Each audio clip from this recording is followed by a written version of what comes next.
Welcome to Hurrdat Sports Radio. Back to the blue line, now to Matthews, left wing side, into the corner to Marner. Marner holds to Matthews, a shot scores! Austin Matthews on the board for the first time since back-to-back hat tricks in games 1 and 2.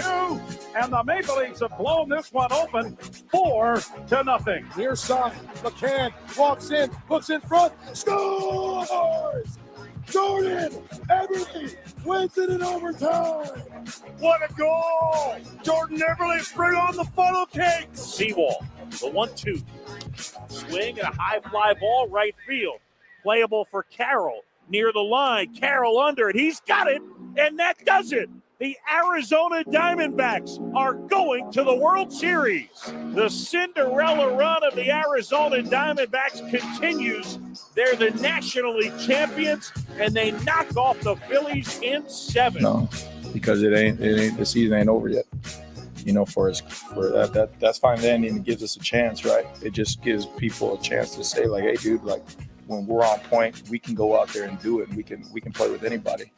But until the season is over, until we celebrate however that last game, whatever that may be, and then we turn back and say, hey, these were the numbers, this is where it is, then we'll stop and celebrate. But right now, like, this team will come in here and they'll rush for 200 if you ain't acting right. You know what I mean? So we better act right. Good morning. Hopefully we're acting right here on Hurrdat Sports Radio. I'm Ravi Lulla, Andrew Rogers. 50-50. Yeah, that's so. Which 50 are you? Which 50 am I? Are you acting right? We'll let everybody else out there decide. We'll have to figure that out. I'm Ravi Lulla. That's Andrew Rogers. You know what I mean? So we better act right. We are live on AM 590 ESPN Omaha, as well as ESPN Tri-Cities in Central Nebraska. Shout out to all our Central Nebraska peeps out there. We've got a Twitter, YouTube, all the things, all of the internet things that you can think of that are, age appropriate. You can find us there. That are in a reasonable realm. Yeah. What's the SFW, safe for work places on the internet. That's where you can find us. If you wonder what Andrew and I do before we're on the air. So yesterday we were trying to recall from memory pretty well, I might add, the 2011 Texas Rangers for obvious reasons. It's the last Rangers. I had an advantage. Yeah, because the Cardinals played against them. So I knew 5 off the rip. Yep. And then so we were, Rangers made their first World Series since 2011. So obviously we have to, just try and remember, just name random baseball players from that Texas Rangers team. This morning, Andrew, we're sitting down and he goes, you know how bad that 2013 NFL draft was? And so he starts reading names, and for some reason I was like, it'd be fun for me to just see if I can start rattling off the colleges. Yeah, positions in colleges from where all these guys were from, and I was killing it, by the way. That I can attest. So that's what the off hours of the show looks like. We're like those two old guys that just sit around naming 90s baseball players, and we go, oh yeah, he was good. That's basically what happens in the breaks, which personally I love. That's just sitting around naming old sports things is one of my favorite pastimes. Sometime or someday at least, we're going to have to come in and do the Immaculate Grid, because you've been talking about it for a while now, and that would fit right into what we do in the morning. It does. Yeah. They're tricky though. They're pretty, some of them are pretty tough. They're time consuming for sure. But if we gave ourselves 10 minutes or something like that, we could probably get it done. The other thing we could do is one of us could do it before the show to get a score and give ourselves a time limit. And then the other person can do it live and try and figure out if they can beat the score. Ooh, maybe we have a new game for Friday. Okay. Maybe we have a new game for Friday. Let's type this down because we will forget about it. We will 100% forget about it. We're a little bit like goldfish there. Coming up on the show today, we've got a great program lined up for you. We've got our guy, Brian Christopherson, at 8 a.m. from Husker. Oh, my gosh, yes. Yes. Husker 24/7. That was a weird clip. I don't know if I like that change. We've got Andy Kendeigh from KETV at 8:30. New guest this morning at 8:45, Andy Classen from the WTL podcast. It's a betting podcast. We'll talk about some Nebraska and Big Ten betting with Andy there. And then the entire 9 o'clock hour, special treat for you today, the entire 9 o'clock hour, our very own Avarie Howard will be in studio. Avarie. Talking sports mostly, but also we're going to play the Guess Who game. Yeah, which I am excited about. So let me explain to you what I was trying to explain over text. You texted this to me, and I was like, I'm sure it's not as complicated as it sounds, but when you said that, my mind felt like the first time I watched Interstellar, and I was like, what's happening? So you came in with a celebrity or an athlete or somebody today, right? Yeah. So you have somebody on the brain. Mm-hmm. You don't share that, okay? I'm not going to tell you. So Shane, Avarie, and I will try to guess your person. Okay. But we have to alternate asking questions. Okay. So if I go first, I would say, is it a male? You don't say yes or no. Like at the time, you'll say yes or no. If you say yes, then I have to guess a random athlete or celebrity that's a male. Okay. Okay. And I would say Taylor. Keep going, Shane. That's not on my brain. Devontae? No. Kenny. Yes, Kenny Pickett. That's who it was. And you would say no, unless it was Kenny Pickett out of the crazy circumstance, and you'd say, oh my gosh, what just happened? So then Shane would go. Yeah. So he knows he's a male. Yep. So Shane's not asking that question too. Shane's now going to ask, is he an athlete? You'd say no. So it's a group effort here. Right. Okay. But you have to remember everybody's, but whoever gets it right gets a point, or we're going to play for people that call in because we have UNO hockey tickets to give away today against Ohio State on Friday. That's a big matchup. So when are we playing the game, just so we can let people know? 9:30. 9:30 is the game. So if you want to play, you'll call in. You'll attach yourself to a personality on the show, whether that's Avarie, Ravi, myself, or Shane. Whoever's giving the clue, you can't obviously be with. Yeah. But if that say Ravi wins for my prompt, then you win out there. So you're betting on one of us. Correct. Okay. So it sounded a lot more complicated over text. If Shane's world's any indication, I don't know if anybody will be betting on Shane, but don't blame Shane. It's also, it might it's not named an Adam Sandler movie, so he might be okay. That is true. Oh, come on, Shane. Unless the prompt is Adam Sandler. And if that's the case, then Shane is screwed. That would be mean. Well, maybe. Maybe. So that's what's coming up on the show today. Good stuff for you. A lot going on. The Diamondbacks punched their ticket to the World Series. Yeah, that was a great game. I thought for sure that Game 7 had Phillies written all over it. I did too. I really did. Coming in, you have Ranger, who was unbelievable. And that's not to say that Fat wasn't either. But Ranger is like a postseason pro.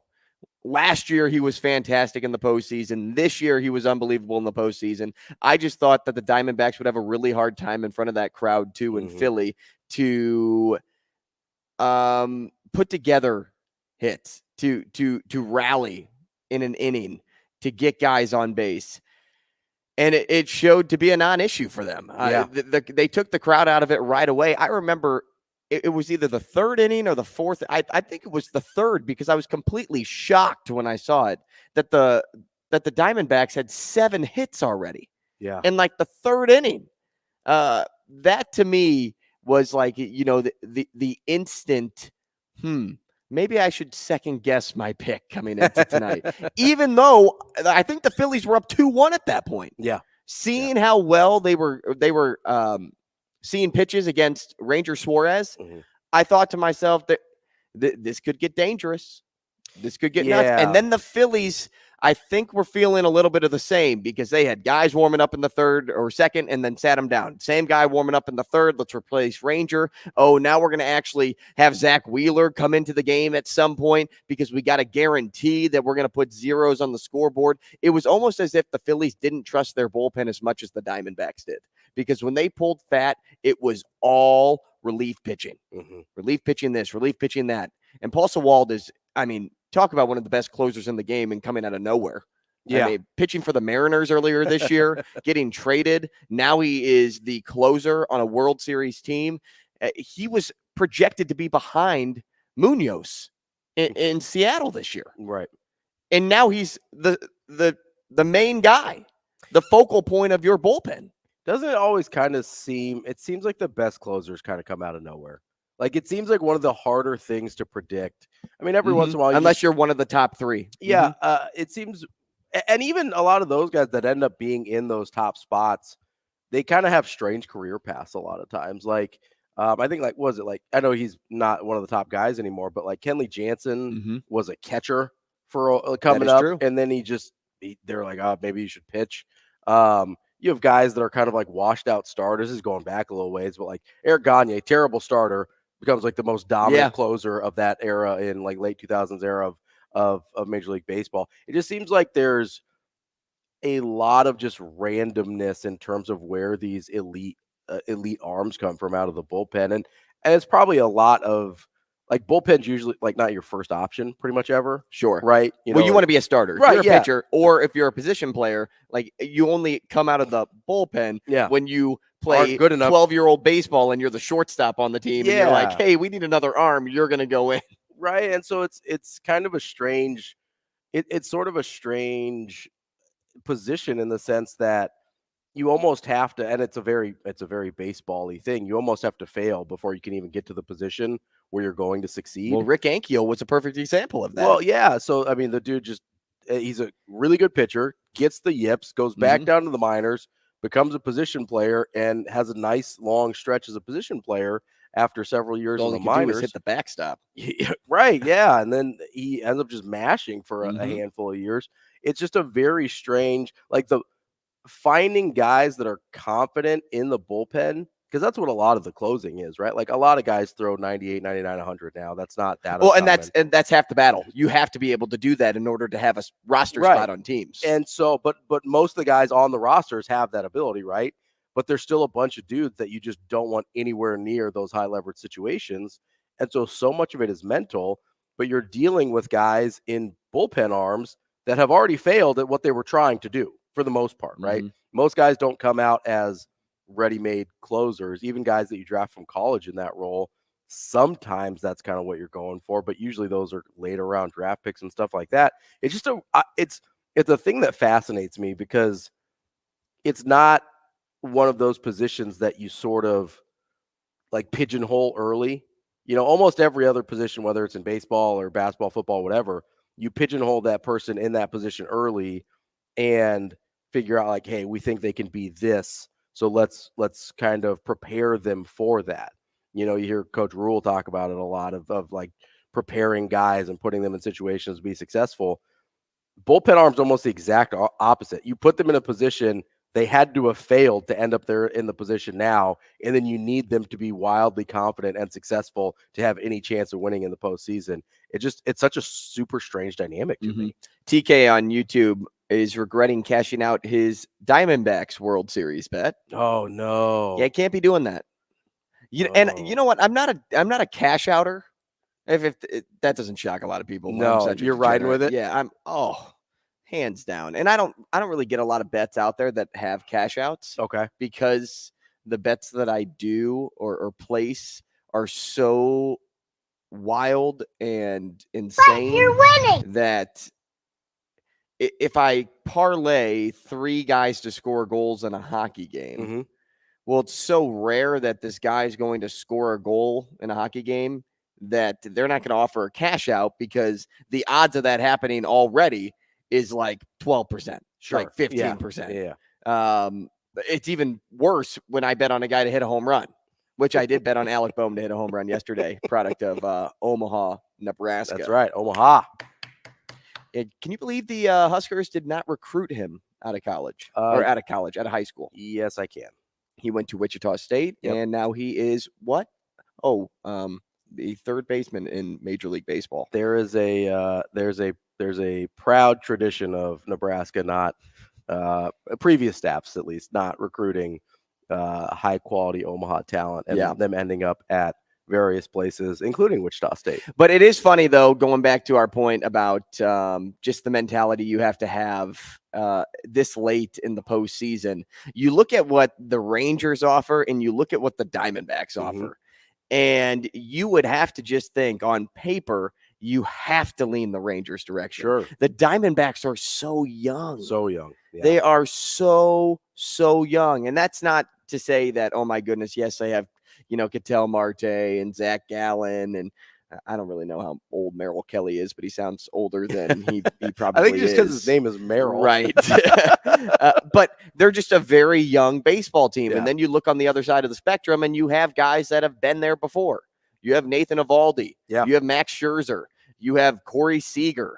I could probably just keep going off this list. Well, and the other thing about, and so they're also kind of the total opposite ends of the spectrum and how they're built, right? I mean, Diamondbacks, homegrown, young guys just coming up through the system. Most of these guys haven't gotten paid yet in terms of their big major league money. And then the Rangers are pretty much all second or third contract guys. This was a terrible baseball team 2 years ago. And they're like, hey, we don't want to be bad anymore. We're going to bring in some dudes. And they committed to it. And I give them credit for that, committing to being a winning franchise. And they spent a ton of money to put this team together. And it's done exactly what they paid for. And they did it at the deadline, too, when they got Jordan Montgomery. They added starting pitching. This is a team that if you were playing the show, the video game, this is a team that you would build. Absolutely. This would not be a team that you wait 21 years for. No. In order to get back to the World Series. Yeah, this is a very Yankees-esque type of roster, especially in like the late 2000s. I mean, it's a Dodgers roster of a few years ago. Yeah, Dodgers is a good example, a more recent example. Yeah, of just a team that they're like, hey, let's just put this thing together, right?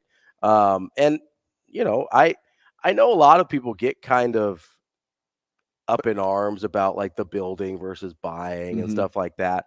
The fact is, most teams you've got both, right? You've got guys that were brought up through the system and guys that you get in free agency or trades or whatever. But honestly, and I know this is super hypocritical, as long as it's a team I don't like, I really don't care when people buy their roster.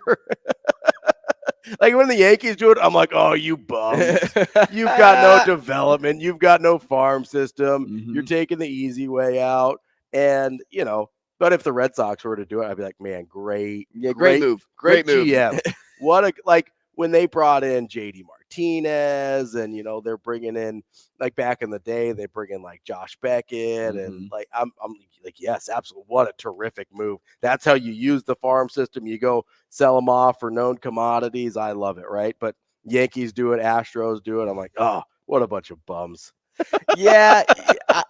I may have said that once or twice when the Cubs won the World Series, but they were pretty homegrown to begin with. A lot of them were. Yeah. They got some. They went and got Aroldis Chapman, and that was just such a crazy deal because they gave up Gleyber Torres, who was their number one prospect for a guy for half the season, who ended up going back to the Yankees right after that. But they did get their World Series, so that's all that matters. Yeah, right? You would trade everything. That's the thing. Like, there's these trades that happen. Like, oh man, you gave up this guy and that guy and whatever. If you get the guy that helps you win a World Series, none of that matters. And with the Rangers too, you have Adolis Garcia, who is just playing out of his mind. Anybody could have had. I said this yesterday. Is he not Randy Arozarena? Yeah. Like that's the same hype that he's carrying through this postseason, that when he steps up to the dish, you think he's going to do what Randy Arozarena did 2 years ago. Yeah. You think he's going yard every single time. Was that 2 years ago? Or was that last year? Good Lord. Everything runs together at this point. I would say time has no meaning to me anymore. I think it was 2 years ago, but I could be wrong. Oh, I should have looked that up ahead of time. But no, Adolis Garcia, 2019, DFA'd by the Cardinals. 2020, DFA'd by the Rangers. Yeah. And then picked up again. And everybody let him go. Everybody's just like, no, we're cool here. And then he comes back. The waiver system in baseball is so strange because you see these guys that you would think, hey, everybody would want that guy. I mean, this is, again, a long time ago, but there was a point where the Red Sox waived Manny Ramirez at one point, and no one picked him up. What year was this? Like year of age for him. Do you know? It was still when he was like in his prime. Yeah, it was early 30s, I think. So I want to say it was 31. Was it when he cut off a throw from center field? It was like peak weirdness too, as well. So in his prime, but also prime Manny Ramirez weirdness. So that's fair. But he also had a big contract at the time, and he legitimately just passed through waivers, and everybody's like, "No, we're good." And they're like, "Well, I guess you can come back to the Red Sox." Then it was the strangest thing. I think they were trying to create not roster space, but they wanted to clear some money off the books to sign somebody else. But it was a bizarre time. Manny Ramirez not only killed my childhood in Boston, but he also killed it in Los Angeles. Oh, what did he do in Los Angeles? When he was with the Dodgers. Yeah, no, I remember that. I went to the DS game, I believe it was. Oh, I'd have to look up what year, but it was the year that Matt Holliday missed the fly ball that could have sealed the win for the Cardinals. Do you remember that when he got hit close to the no-no square? Was that what it was? I don't remember. He tried to basket catch it and just completely blundered it, right? Yeah, okay. Man. I mean, I believe the Dodgers came back and won that game. I'm trying to think back into the long-term memory storage unit of my brain, but I can't think of it exactly, but I'm pretty sure it was somewhere around like the 2012, So he was in 2014. He was in LA from 08 to 10. Okay, so then it was way before. It was probably then like 9 or something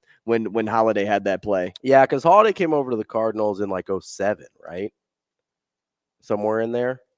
Sorry, I'm typing in. I think his drop. I think Matt Holliday came to the Cardinals in like 07, I want to say. Because I remember him in like the 2009. That's what it was. Yeah. Right, yeah. But yeah, Manny Ramirez that was a weird dude. Mm-hmm. NLDS game 2, 2009. I was at the game. I could tell you like where I was seated too in Busch Stadium, but I couldn't tell you the inning, or I couldn't even get back to that date. When did you say? Oh, you were asking when Holliday came over. It was about that time because he was in Colorado. And was he an Oakland guy too? Holliday, yeah, he was Oakland first, I believe.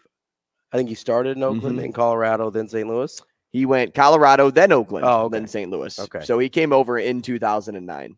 But Matt Holliday was really good for the Cardinals. Won a World Series with the team. Yeah. No, he was very good. Had a lot of good seasons, 2010 through 12, and then 15. I think he was an all-star. So he had a lot of great his most productive seasons came with the St. Louis Cardinals. Yeah, so they just to land the plane on the Manny Ramirez thing, they waived him in 2008, which was he was mid-30s, but he was still pretty productive at that point. And then they ended up trading him later that year. But yeah, Manny Ramirez got waived just outright, and everybody's like, "No, we're cool." Like the waiver system in baseball is totally nuts. Hey, we're fine. It's a very strange. I mean, guys get like Rule 5 draft. Like Johan Santana, who was one of the best pitchers in like the mid to late 2000s, was like a Rule 5 draft pickup because nobody protected him. Baseball's wild. It is wild. The places that you find stars is insane. Coming up next, what do we want to talk about next? We got some things. The Michigan thing keeps getting weirder. How about let's tease this, the newest piece of information, which may be even the craziest piece of information. Also, Arch Manning might not be good. We'll do that and more coming up next. Are you feeling good? You feeling okay? What are your vibes? We will be back.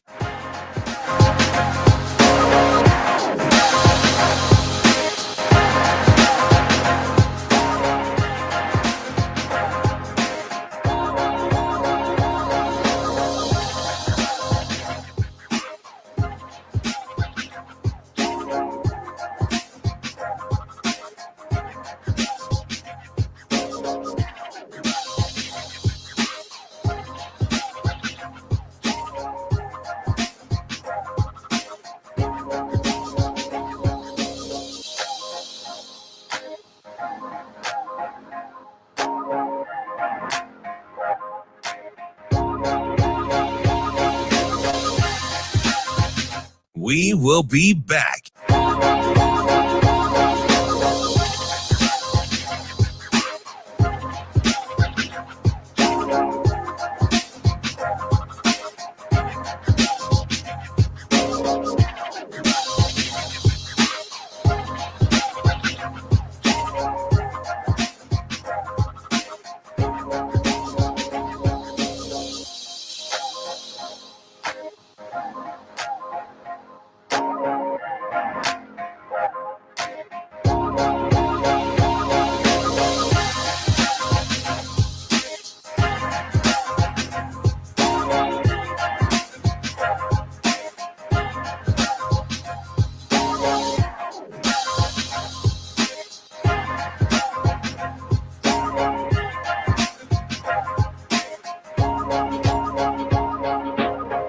We will be back.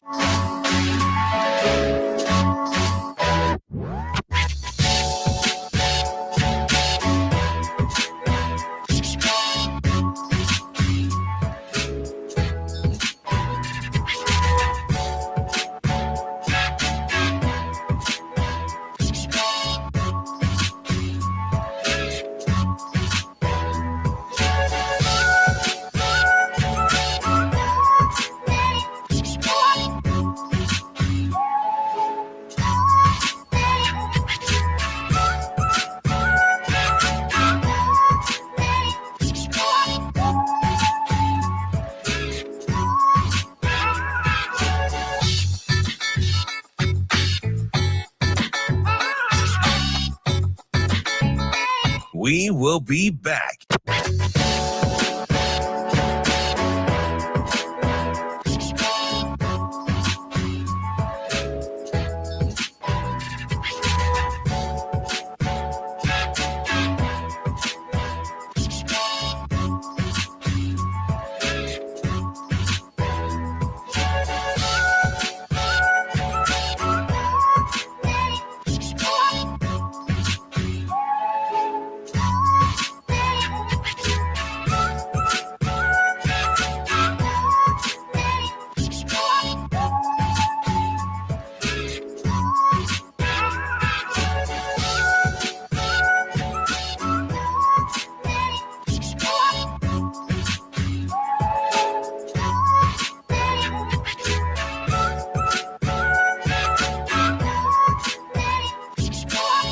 We will be back.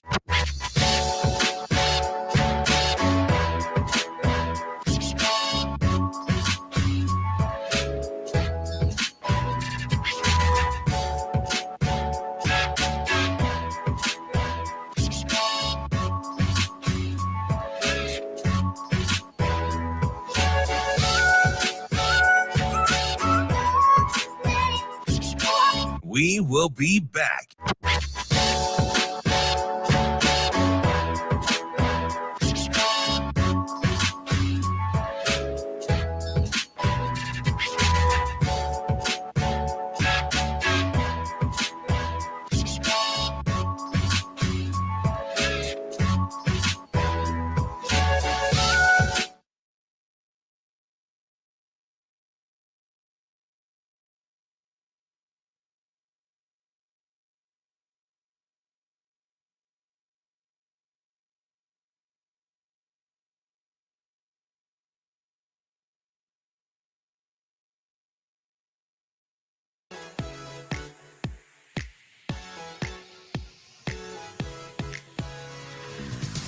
You're listening to Hurrdat Sports Radio.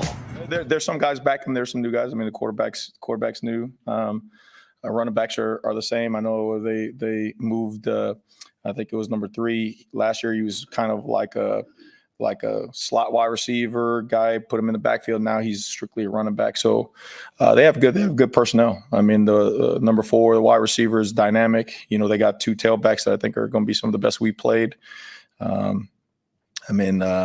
Quarterback, obviously he's a tremendous athlete, and you see when he gets a chance to get in rhythm and throw the ball distributed, he's really talented. So we got to make sure that we know what we're doing and we know how we want to do it, and then turn those guys loose to let them go play. Here we go on a Wednesday. Hurrdat Sports Radio. I'm Ravi Lulla. Andrew Rogers here with me as well. We were talking before the break about some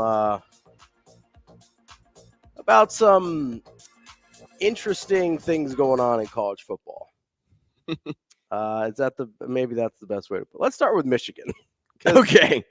Michigan keeps getting weirder.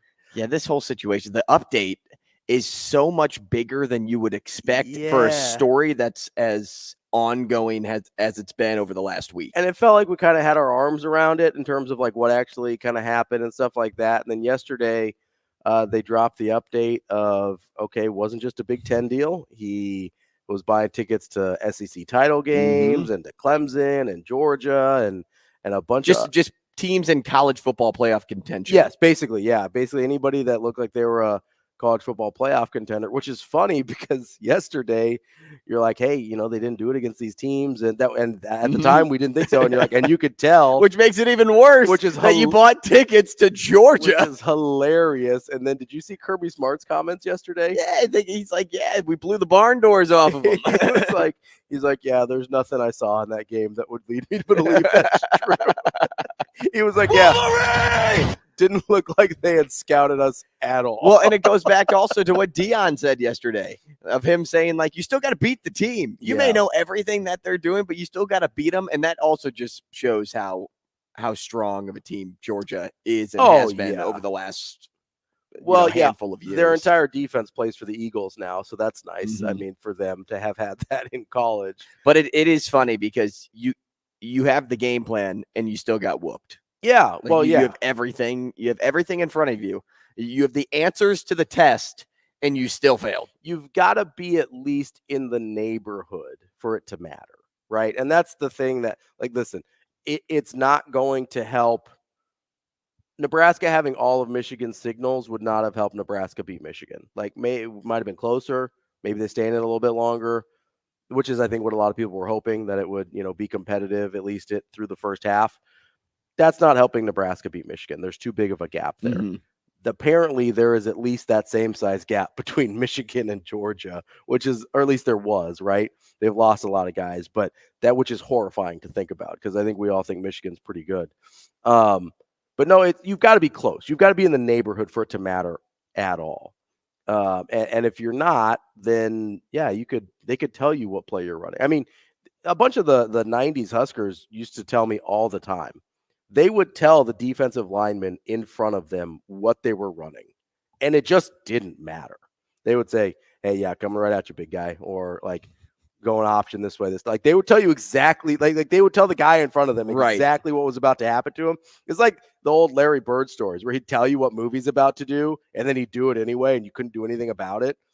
That's what basically happens when there's too much of a gap between you and the person you're playing, is you could straight up tell them exactly what's happening, and it does not matter, right? Because they can't stop it. Now in the Big Ten, I think it has mattered, most likely, with some of these games, right? Yeah, but definitely in the East. The past two Ohio State games, I'd be curious to know if the Penn State games. Yeah, those are the ones that I start to look at and go, which is, what's funny, if they had only done it in the games that teams were close to them, they probably don't get caught. Like if you use it sparingly enough, right? Yeah, but they did it with every single team. But all the time. But that's the itch, right? Like if you ask any criminal out there, hey, how'd you get caught? This is exactly it's because you got comfortable. This is not just comfortable, you got greedy. Well, greedy and comfortable though, right? Because you found out that you're like, oh, this works. Yeah. Do this and do it maybe better or bigger next time. And then you're like, well, if I can do it here, I probably could do it here. And if no one's ever catching me, I could probably do it here and here and here and here. Yeah. And then that goes to the greed that you're speaking to, but that also goes out of your comfort zone. And now you put a bigger target on your back. Yeah. John says something funny on Twitter here. He goes, how about the fact that Michigan's worst year under Jim Harbaugh was the year fans weren't allowed in the stands? Yikes. Wolverine! Not wrong, though. No, but a lot of humor. I mean, listen, so I don't know how many people know this. In my day job, I'm a fraud investigator for financial institutions, right? I can tell you with absolute certainty, the reason that we catch people is because they get greedy. Like there is a certain threshold that if you're having to monitor a certain number of transactions, or if you're you're doing this college football thing and you've got, I mean, at these stadiums, you've got 70, 80, 90,000 people. If you're doing something in a small manner, no one's going to catch you because there's too much white noise around to filter through it all to find anything. But every single person, whether it's a criminal, whether it's a fraudster, whether it's some dumbass from Michigan trying to record sidelines, it gets greedy. Every single one of them, because they get away with it a few times, and then you think they're you can do it all the invincible. time. They think, oh man, I've got the system beat. I'm the smartest guy in the world. I'm gonna do this forever, and no one's ever gonna catch me. Did he do it? I rewatched Wolf of Wall Street the other day. Right, same deal. Right, if he had stayed small relatively, right, no problems. Never gets caught. Never goes to prison. Probably still making millions, right? But everybody gets greedy because they think they're smarter than they are, and they think it can last forever. And you have to just, like, not encouraging bad activity here. No, you're encouraging bad activity up to a certain point. But like, if you get greedy, you're gonna get caught. And that's why every criminal gets caught when they do stuff like that. And that's why Michigan got caught.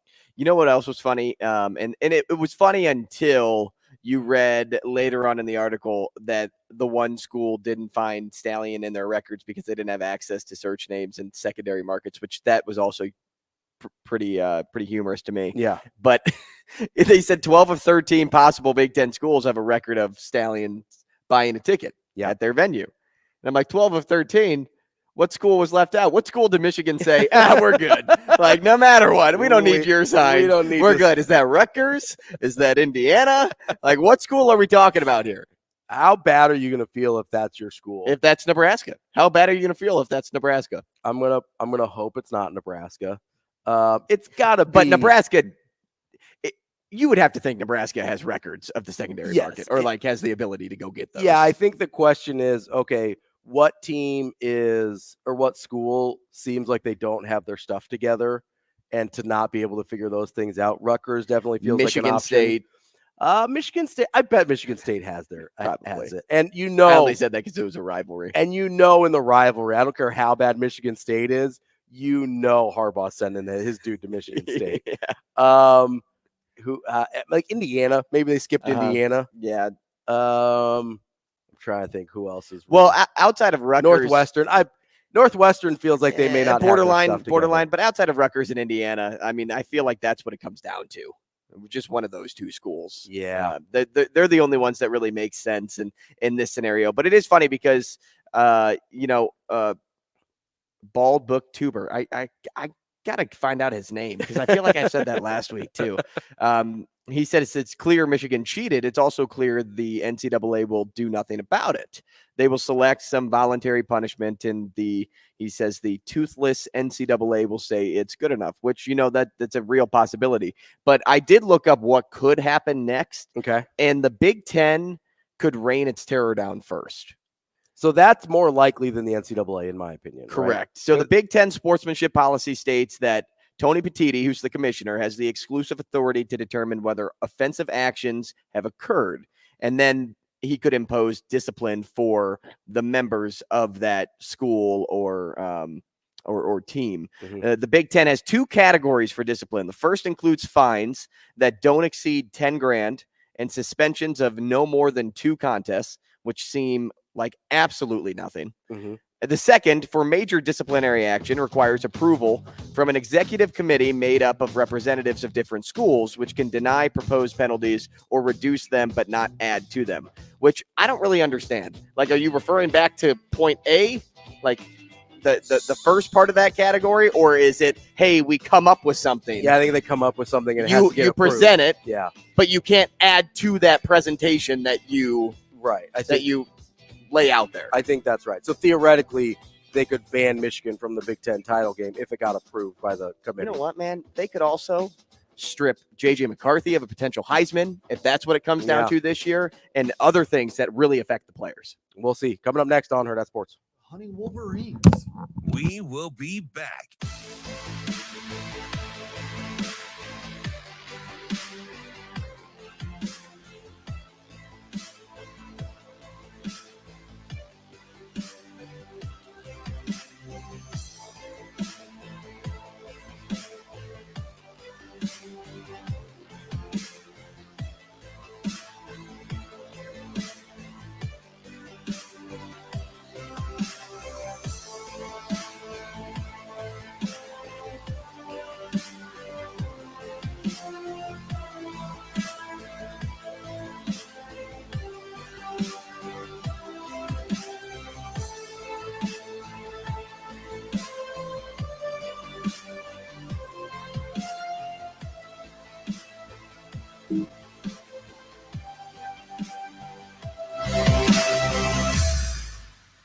We will be back.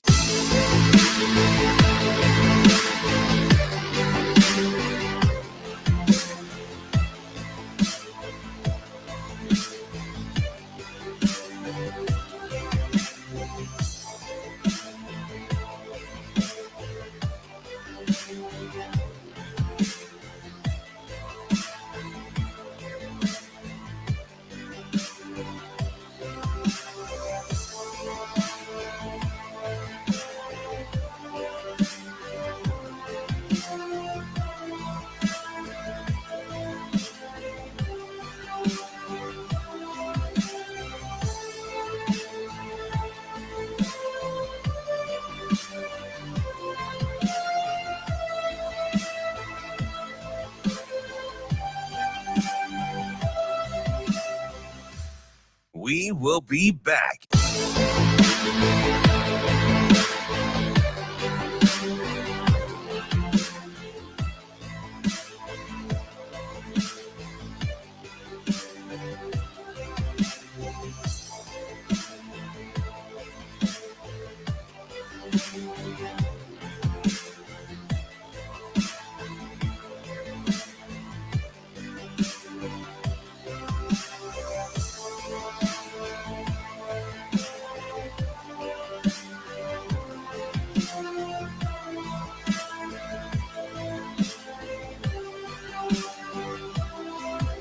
Is Brian Christopherson. This is a personal deal. You know, I hear stuff about the offense and everything. Like, we are not as good on defense if it wasn't for those guys. Like, period. I've been on some stats. We will be back. You know, they didn't percent. This is running for 200 yards a game. The chance to see it go up against them all the time. So, you know, keep on continuing to play. Hopefully play well. It's because of them and how good they are.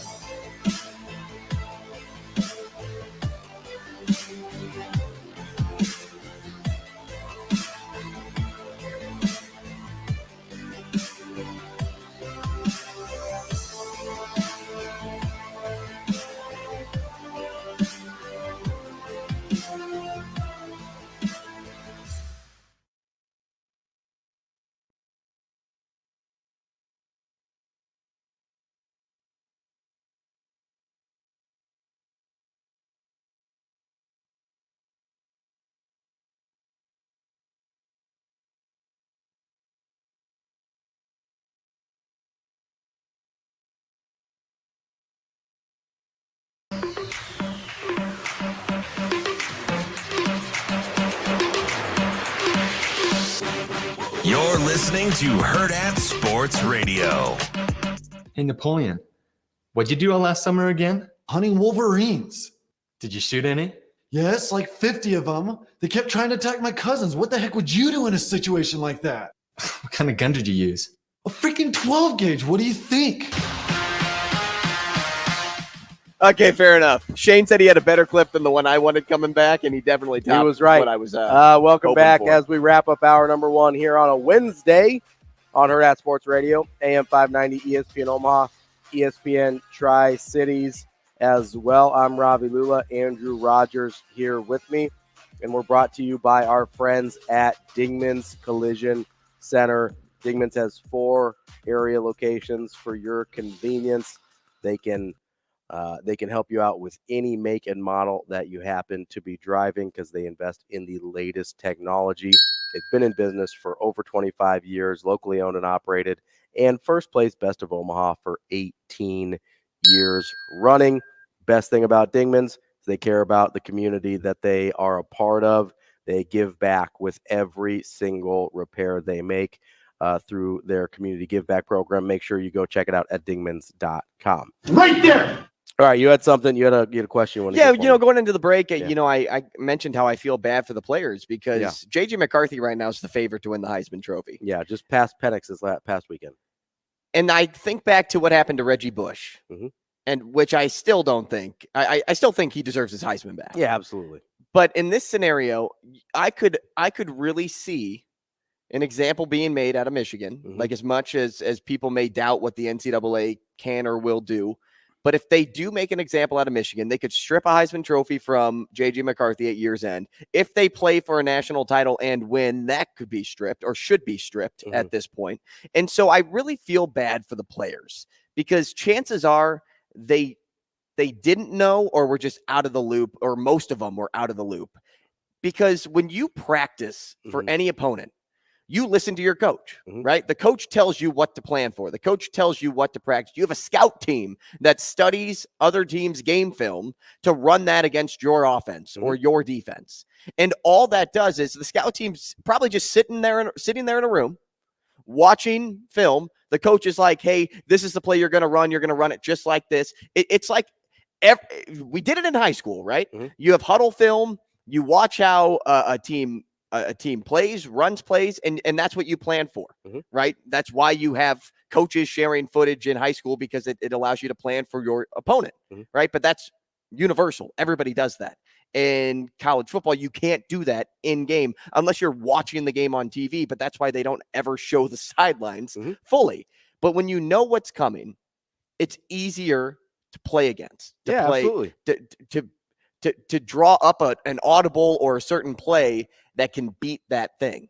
So that's why I feel bad for the players because it all stems in practice. They're like, wow, we're really prepared. We know exactly what they're going to do, what they're going to run. We have our coaches are so great. They picked up on different signal calls and gosh, we play for the best coaches in America. Like that's probably what they're thinking. Sure. Yeah. And then they see an article pop up of Michigan kind of in some choppy waters because they may or may not have had somebody on their staff recording at games. Started pretty loose, right? Because even I took it loosely. Yeah. I said on the show, I don't really believe it. Well, that quickly changed 2 days later when another report came out. And now another report another report's coming out. How do you think these players feel at Michigan right now? Do you think they feel like their coaches failed them? Yeah, I don't know if they feel like their coaches failed them. And I want to go back to a point you made a second ago. Even if the players did know, there's nothing they can do about it, right? Like they're not going to convince their coaches to stop scouting in this way. Well, also they may not know the rules if they did know. I'm guessing they may have been told, hey, we can do this. Yeah, A, I'm guessing they don't know the rules. B, even if they know the rule and they know what's going on, it's not like you're going to have somebody go to Jim Harbaugh or to whoever and be like, hey, I don't want to do this. Like, what are you going to do there? It's not like he's going to stop implementing the game plan. It's already done, right? And so you're right. They're in an awkward position.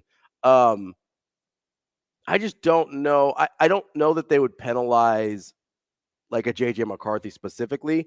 I think it's team penalties, right? So you're looking at, okay, if they win the Big Ten, could they strip them of that or make them vacate it? If they win a national title, could they strip them of that or vacate it? Whatever. Yeah, because Travis goes, I don't think they can strip a national or a college football playoff title. I think the NCAA can do whatever they want. Well, so the NCAA doesn't run the college football playoff, so they technically couldn't strip the Big Ten would be able to strip a Big Ten title, but the college football playoff would have to, it's its own entity, so they would have to. They would have to strip, and maybe that's more likely, right? Because since kind of like we were talking about earlier, the NCAA is pretty toothless.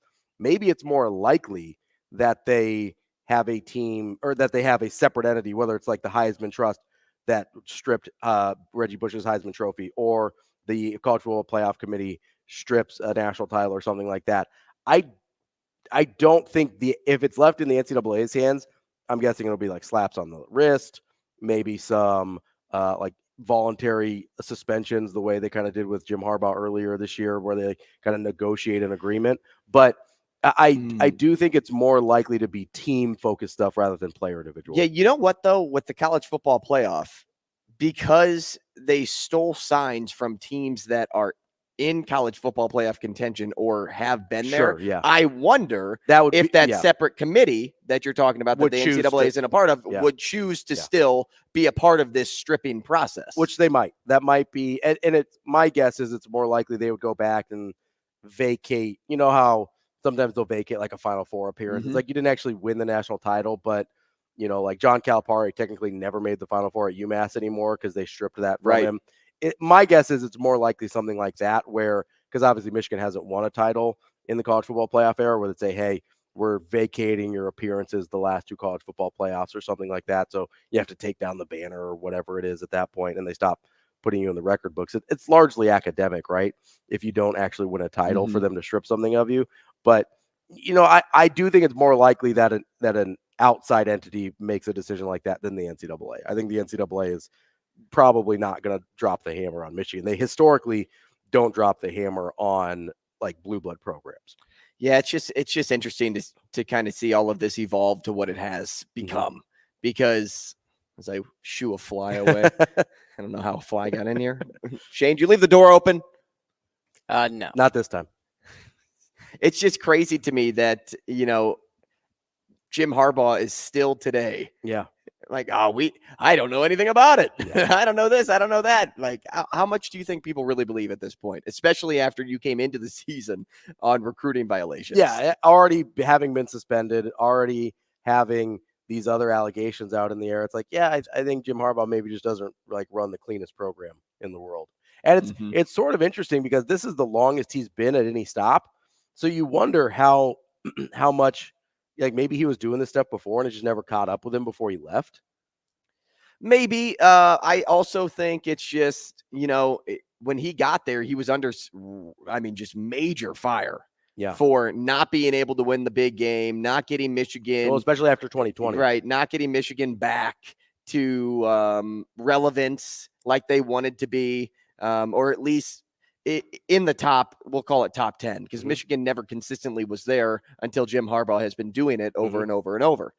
Well, maybe it was that Grady thing that we were talking about. Yeah. Like he wasn't getting there. He was feeling a ton of pressure and he's like, I got to change something. Yeah. I got to give myself an advantage. Boom. He finds a way to get that advantage because that's about the same time that Stallions started to like really go knee deep into this. Yeah. If you want to, if you're taking the reports at face value, this started, I believe, in 2021. It's been going on in 2022 and then this year as well. So it would theoretically have started right after he was on the hot seat for 2020. And what was everybody saying?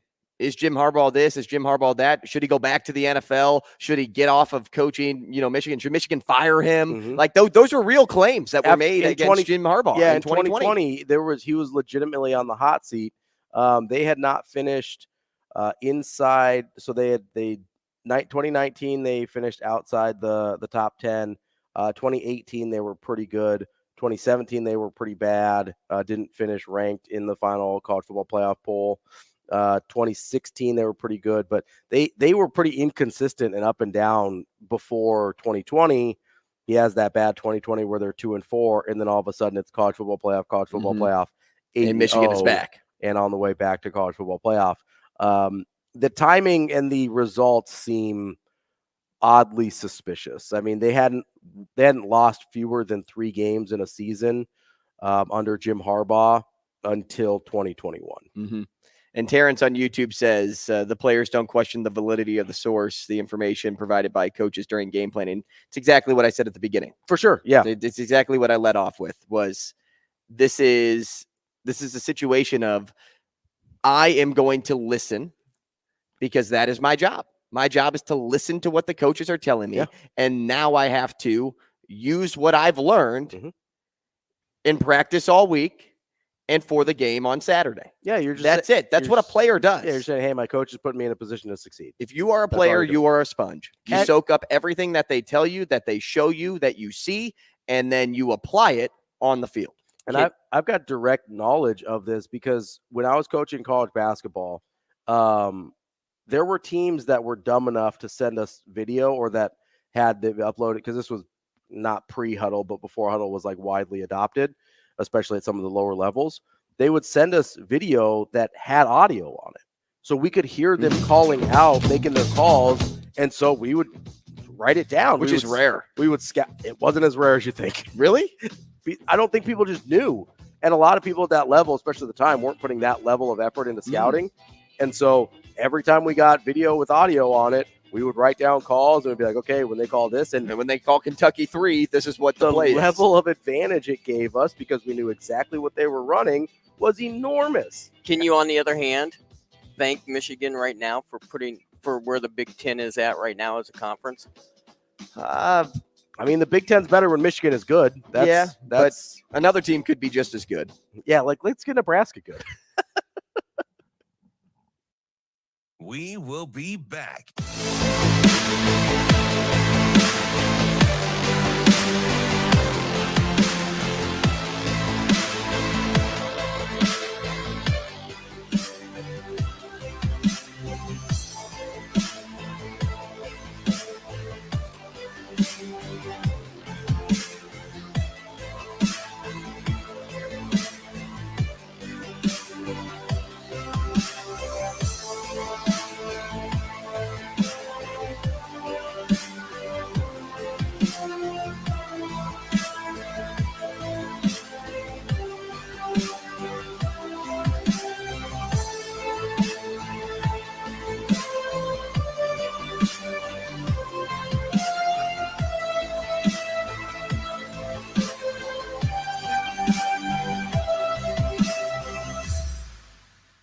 We will be back.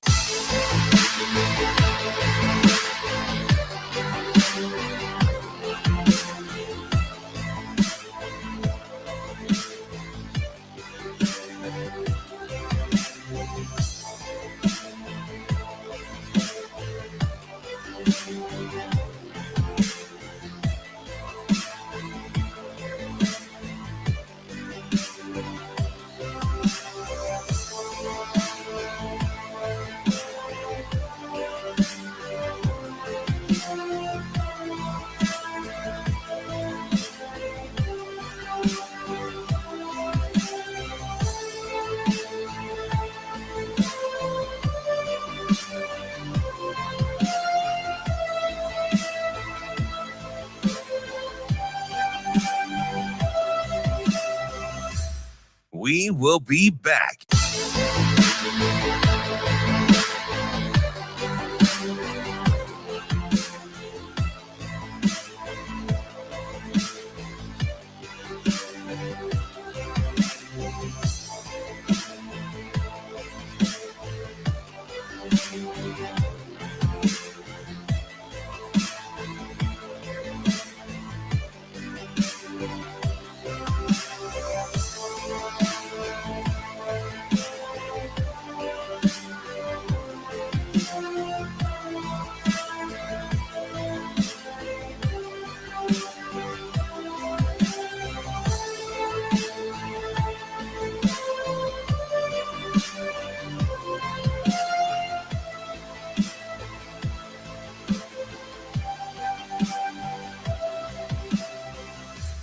We will be back.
You're listening to Hurrdat Sports Radio.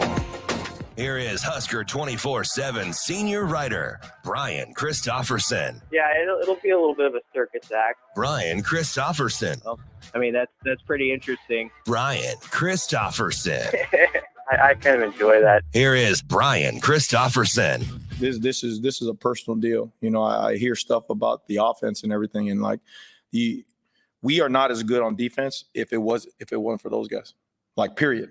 You know what I mean? Like, I've been on some staffs where you know they didn't care about preparing the defense, and we had troubles tackling. We had troubles going against heavy personnel. We had trouble stopping the run like that. You know what I mean?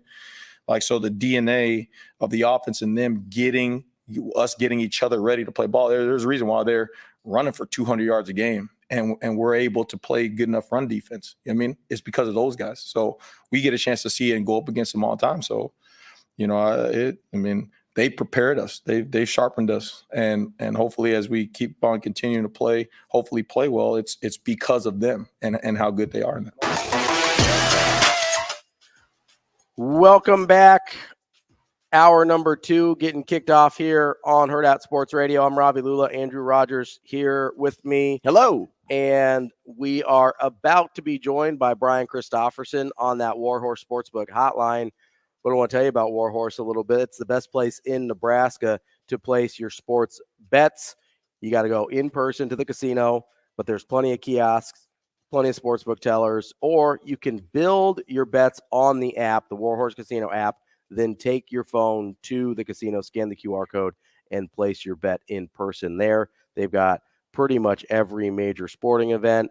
They've got straight bets, parlays, props, live in-game bets, all things. Do a little horse racing. Yeah, all things like my guy over here. You seem like an in-game bettor. Are you alive? No, I'm more of a before game bettor, but if Okay. I'm down and I feel down, Yeah. I'll like start like throwing together some random live in-game I things. kind of like in-game bets because I sort of get this I feel like on games where I'm like, hey, I kind of have a sense of how this is going to go. Yeah, you see one team really performing. Yeah, and usually in the first few minutes, the line doesn't change that much. You can still get the kind of the pretty close to the number you want, but you have a little bit of an idea of how a team comes out. So, I mean, you can do all those things over at Warhorse Sportsbook. No bets, no glory.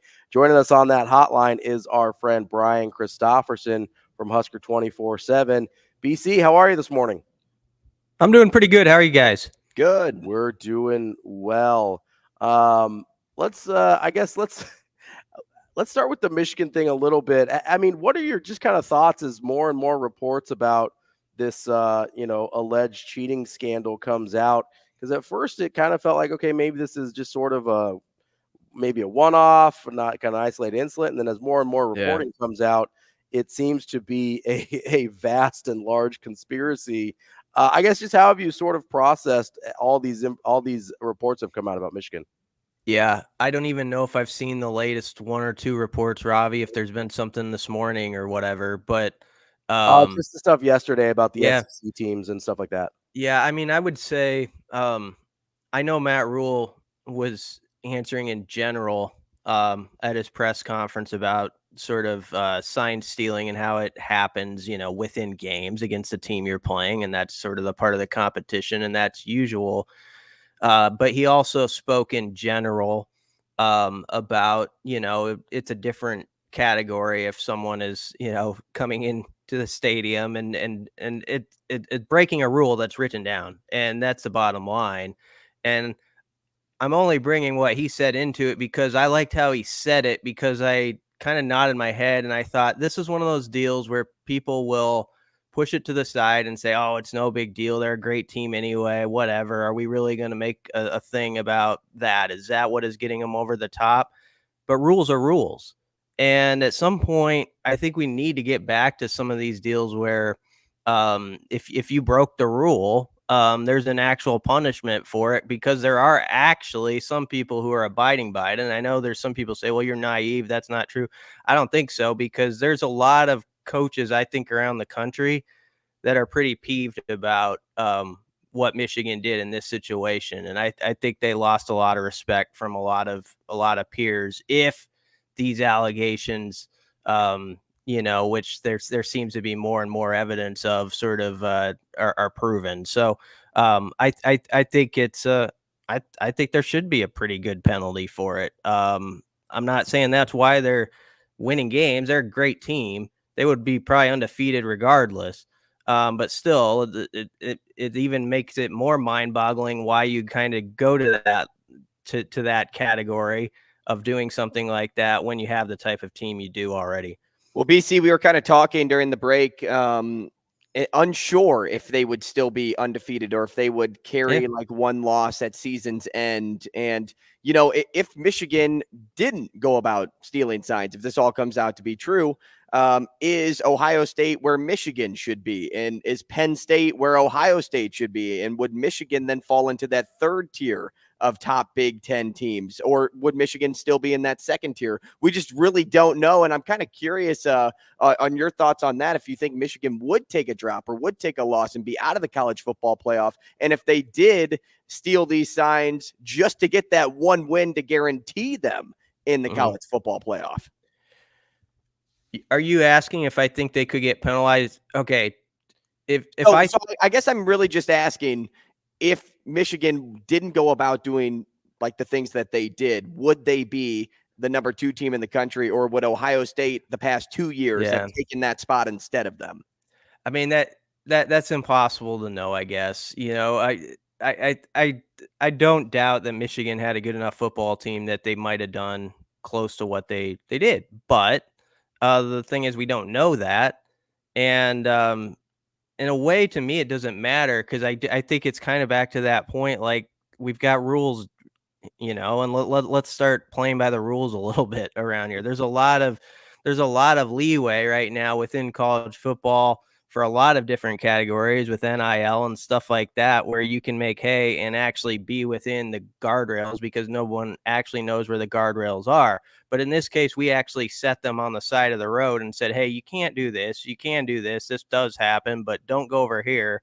And it appears they went over there from what we're seeing. We will, let it all play out, I guess. But yeah, I think it's really damning stuff. And the way Ravi asked the first question, I was kind of in that camp when this story started, like, yeah, whatever. I've admittedly kind of put my hands in the air about it. And the more and more I read about it, the more kind of annoyed I get with what I think Michigan was doing. And maybe it's a petty thing to some people, but I just go back to, like, come on, it's on paper. You don't need to do it. And what I was curious when you're asking that question, Andrew, is what happens like with the committee with this team. If they go undefeated, I think they'll be in. But let's say they lose one and there's a big debate, about who's that fourth team, and it's really scattered for that spot. You wonder if they're not going to get the benefit of the doubt now, and I would think they maybe won't. BC, I'll let your mind deflate from my very complicated question to decipher. Deflate's a good word for this, too. and ask you maybe something a little simpler here. What do you think is the extent of the punishment? You kind of you alluded to it with that last point, but if there is a lot of truth that comes out about this and they're like, okay, we have to punish this team in some way, shape, or form, what do you think the extent is? Is it as deep as, hey, we're going to strip, whether it's a potential Heisman Trophy from their quarterback, like the Heisman voters are going to do something there, or the college football playoff, things like that, we're going to strip a title, or is the NCAA just going to stay out of that business and just do something like, hey, we're stripping a Big Ten championship? Yeah, I don't know yet. I mean, that's the thing that's going to be really interesting. I haven't seen if anybody's gotten sourcing on what could happen. I would guess the NCAA doesn't want to get out too far in front of their skis yet, with what might happen. That's why my mind kind of goes to what's in front of us right now over the next month and a half before that all plays out. And it's not that I think someone's going to intentionally say, this team we put at number 5 that was 11-1 because of this situation. But it just makes me ponder if there's enough animosity about it in the air by the time we get to that final vote. If Michigan does lose one game, I'm just curious if like human nature takes over a little bit there and someone else gets the bump over them. But that's just me speculating. And but this story's going to be out there like every day, every week for the rest of the season. So it's going to be hard for honestly, Michigan's going to have to really work hard as a football team, the guys on it, to focus around it, and keep playing at the level they are. Maybe they're going to rally around it and do that whole thing where they think everybody's against them for no reason and play really well. That could very well happen. But, it's a messy deal, and it's way more messy than I realized even 6 or 7 days ago. We're talking with Brian Christopherson, Husker 24/7. Let's switch gears to Nebraska here a little bit. And maybe I know we talk about the injuries on offense a lot, but it almost feels like we don't fully appreciate how sort of ridiculous it's been. I know several people have asked Coach Rhule and Coach Satterfield, like, hey, have you ever experienced anything like this? Both of their answers were no. Like, do we fully appreciate how absurd the situation on offense has become? I think most people get it. I'd say since I've been covering this team, I started as a beat writer in 2007, last year of Callahan, and I did it some in college before that, but I've never had one press conference that I was at where we had, take the Gabe Ervin, Ramir Johnson day first off, that Monday. I've never had one that I remember quite like that, where there's been bad injury news, but not like, oh, it's the top two guys on the same day right here at the very position that everybody says this whole operation needs to center around with this offense and running the ball and all that stuff. And they're gone. And so you get that day. And I was like, well, that's pretty rough for a first year for a staff. And then to have that basically happen times two now with the O-line, with the Piper Corcoran news, and Nuri's out for a couple weeks at least, nothing like it. I can't compare it. There's been better player. I hate to get into this discussion, but there's been times where like a top level guy was injured that maybe produced a little bit more than some of them, but not like the whole collection where it's like, okay, 2 or 3 guys from this spot at the exact same moment. And sort of when not everyone's expecting it. I think coming out of Saturday, the big discussion was about Ben Scott, because he'd been down on the field, and it ends up like, Corcoran's out, who had finished the game off, and all this stuff. So there was there's been names or two that have popped up where you're like, oh, I didn't even really know that was coming. And honestly, after he delivered the news on Monday, there was like a 5-second just sort of silence. Like people were kind of collecting the thought, like, okay, I got to process that. Did I hear all the names right? Is it no Ben Scott? Corcoran's one of them. It's just it's been a really strange deal, but I liked what Satterfield's approach was, because it's the only way you can do it. Yesterday, he turned it forward and is just like, we got a lot of young guys and they're excited to play, and let's go, and that's all you can do. But yeah, it's been something unbelievable, and I hope people can put it in perspective compared to most years. This is not normal what we've seen. Yeah, and we haven't even talked about the wide receiver room, which, because it didn't happen at the same time, right? Yeah. You still lost 2 of your top 3 guys, your top guys out for multiple weeks at least, and then one of your top 4 guys quit before the season started, right? So the wide receiver room might be in the worst shape of all of them, and we're not even talking about that one anymore. The reason I asked that question, though, I guess, is because it seems like, and it's, kind of human nature while you're watching a game, but it seems like people are still really critical of how the offense looks, and kind of rightfully so, in that it hasn't looked great. But it's just, how do you balance those two things of like, yeah, the offense doesn't look very good. Also, no one is healthy that we ever thought was going to play for us. I think you can find a balance with it by the fact that we don't have to expect them to be a high-flying attack, but we should expect them to knock some unforced errors out of the way. There's been some stuff that has been mistake riddled that has nothing to do with some of the injuries. You just got to catch snaps. You've got to have exchanges that are proper. They've just left the ball on the turf too much. And Rhule talked about this on his radio show last night. Interceptions will sometimes happen. You got to keep throwing the ball some. but he hasn't had a team maybe that's put the ball on the ground as much as this. And they had 3 times that ball was on the ground in the first 35 minutes, and they got them all back. And that's why we're not talking about that as much. But that's been a real problem since, first game when Anthony fumbled against Minnesota, and then Colorado, obviously, with the drop snaps. It really hasn't gone away. It's always kind of poked its head out. So when I look at the offense, it's like, I know you're limited in what you can do, but let's stop watching that stuff. Like where you have 2 or 3 series like the beginning where Rhule says it was so bad it hurt his lips to even try to make an excuse for it. That's the sort of stuff where they can be better than that, even with the personnel that's on the field. And it'll be interesting Saturday. It's not like the O-line is going to trot out guys who don't have some experience. I'm not saying it's going to be easy, but Prohaska's started games. Henry Lutovsky's played a decent amount of football by now. And Justin Evans-Jenkins is a guy they've really liked all year, and they've been trying to work in as sort of the 6th or 7th guy prior to this stuff. So you got to go out there and hope there's not one more guy who falls and is injured there. But if those guys stay healthy, you can work with that front 5 and still run the offense you've been trying to run, and hope to get some stuff done. BC, speak to how unselfish this team is. Hearing Coach Rhule rave about Ethan Piper regarding the importance of reps for someone taking his position on the field has to be one of the most mature things I've heard in a while. Just the ultimate teammate. How does Piper and the rest of the guys embody the culture of putting others before themselves?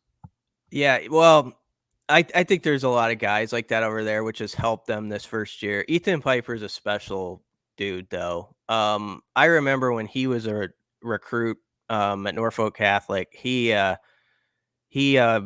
committed or was going to commit, and I called him, and he first off, he had like some musical that he was doing after school or something like that, because he was one of those guys who played in the band and was in musicals and all that, and he's in like, I'll call you back, I promise. I got to go to his Bible study. And so he went to that, and I'm thinking, well, sometimes you don't get the kids that call you back. They forget. He calls back immediately after it. But it was just like, I was thinking that this kid's like got all these things lined up. He's like the All-American boy, and he's always been that since he's been here. And so I'm not shocked he said that. And the context of it, of course, was, he thinks it'll be good for that because Justin's going to get those reps now, and it's going to help his development, and that's going to be good for him. And in the long run, it's one more guy in the program who has that under his belt after this season's over. But for him to say that out loud, not something a lot of guys would say in that moment when they're especially that first week when it just hits you so hard with that injury. So that's really cool of him. And I think he's a guy that is going to be very successful. I think he's going to be a teacher and coach after he's done playing, and he'll do very well at it. BC, I want to switch over to the defensive side of the ball. One of the things that Tony White said yesterday that really stuck out to me was just this idea that, okay, maybe even though we don't love the way the offense looks, they've been a really important part in preparing the defense to look as good as they have. I guess that's not really something I had just kind of thought about before. How did you take that comment from him? I know he was trying to pay compliments to his other units, but it kind of makes sense though, doesn't it? Yeah, I had asked him a question actually about what he thinks of the young linemen. That's where the question started. Like, what does he think of, like, because he sees them as much as anything because they've been on the scout team and they go against his guys, and like, how has he seen them build up? And he really took that opportunity to drive down that lane. And it's really smart for this team right now, because when Rhule sets a message on Monday, he goes up front and you can tell there's like 3 or 4 things that they're like points he's driving home. And he had one where he said he used his hands and he moved them far away. He's like, we can't be over here. We got to be here. And he put them together, and we got to be Huskers. And he was really, he's made that point a couple times. This has got to be a full team deal where you complement the other side of the ball as much as you can. And there is a part of this too. Some would say the offense isn't capable, and maybe there's some truth to that. But the offense, Marcus Satterfield's not doing exactly what he has dreamed of calling right now with this offense. We have to keep that in mind. I mean, he's working with the personnel he has. He knows that they just really need to not turn the ball over and win field position and set up this defense. And so the fact that the other coordinator, Tony White, like comes back and says, yeah, we're a great rushing defense right now. Not his words, mine, but you got to give a lot of credit to the physical practices that those guys on the other side of the ball have given us all off season. I mean, they've contributed to that defense being the type of tackling team they are and the type of group they are in the trenches. So I like how they're, I feel like there's good unity over there right now. And I don't think it's just words to say. I actually think they have it, and that they're going to need it with what's going on to win 2 or 3 more, and get where they want to be. BC, for Nebraska to win this game this weekend, they have to do what? Not turn the ball over more than once. And I mean, you can accept one that gets away or something that happens over the course of 60 minutes. And then I want to see the defense take that next step and, get, when they get pressure, force a fumble, have it be one of those games where someone's picking it up and running it back, or Tommy Hill could have had a pick 6 on like the second or third play of the game Saturday. Make that play. Like, that play's sort of been missing. Isaac Gifford's been a great player all year. I bet if you went back and had a real honest conversation with him, he wishes he could have that one back in Minnesota, in the end zone.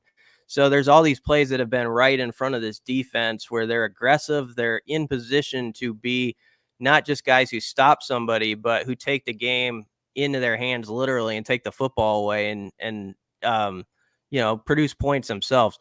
I think they're going to have to do that a little bit down the stretch. Iowa's been a specialist in this, where their defense will get a pick 6 or whatever and win a game that way. On Saturday, maybe that's what it is. Maybe you win a game 17-13 and you have a defensive or special teams touchdown that puts you over the top. There's nothing wrong with that. But I think it's going to be something like that that's needed. And they got to win the turnover battle. They got to win field position. Brian Buschini is going to have to be nails the rest of the way, where when they have a chance to pin someone inside the 5, they do it. All that little stuff is not little stuff. It's the stuff that's going to decide if they win. BC, we'll get you out of here on this. About a minute left. For the people that don't hate themselves and haven't watched a ton of Purdue football this year, how big of a gap do you think there is, if any, between the Northwestern team that we saw on Saturday and the Purdue team that's coming up here this week? Because, I mean, those are two of the bottom teams in the league and certainly in the West.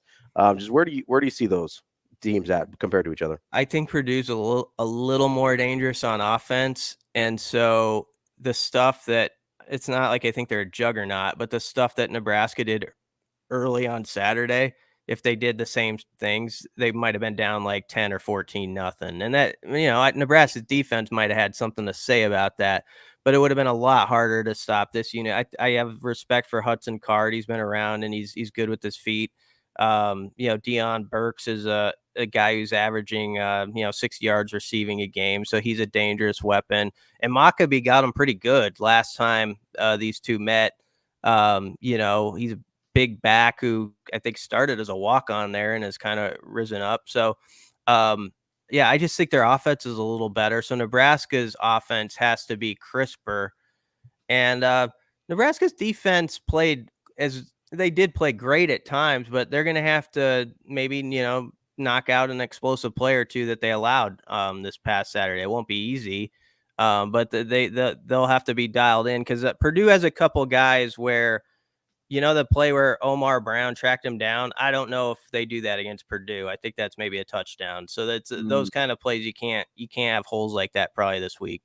Brian Christopherson, Husker 24/7. We'll talk to you again next week, B. Yep. Thanks, guys. Thanks, BC.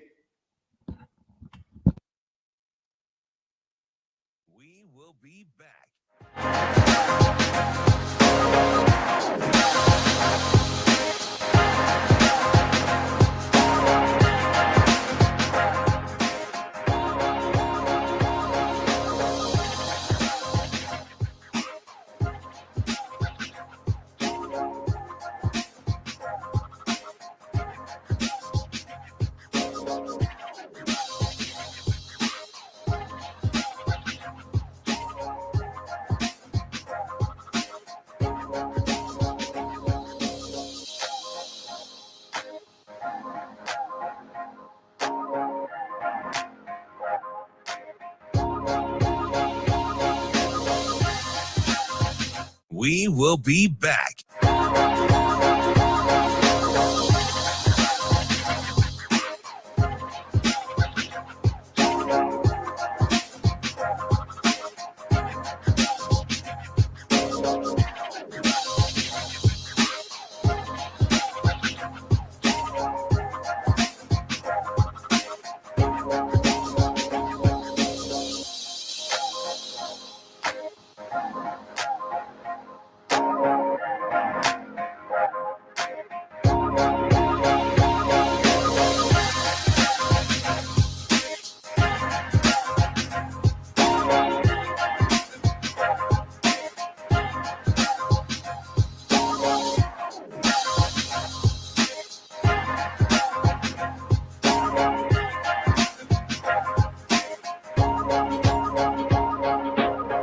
We will be back.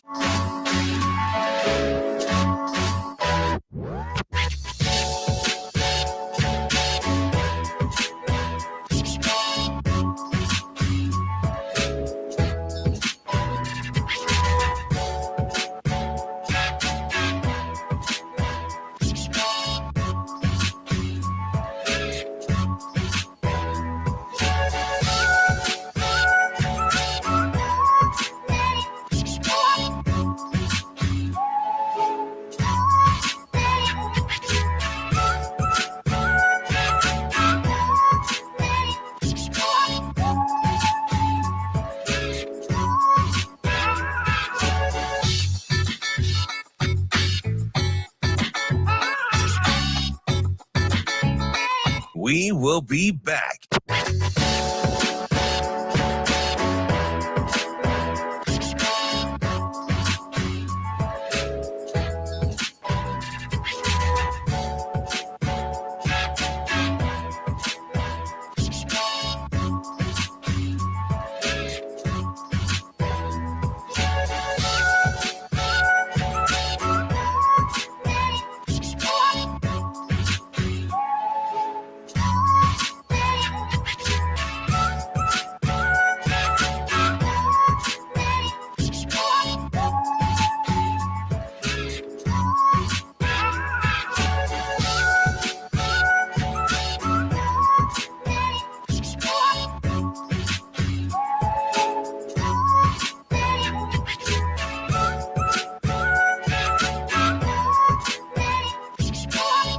We will be back.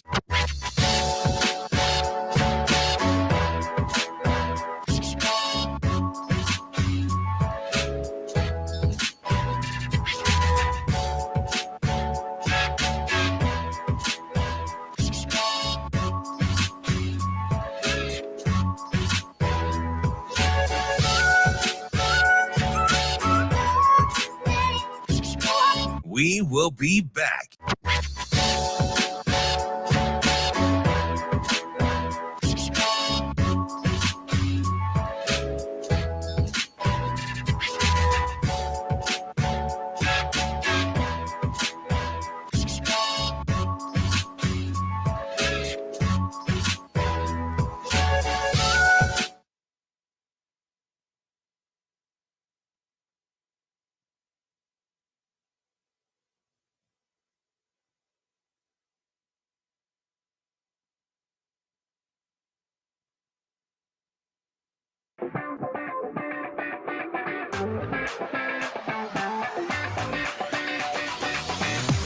You're listening to Hurrdat Sports Radio.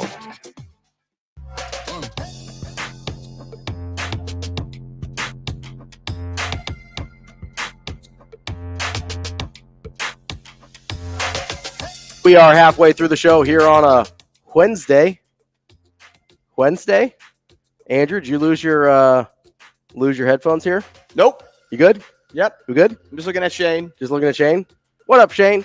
Coming up here in just a minute, we're going to talk to our friend Andy Kendeigh from KETV.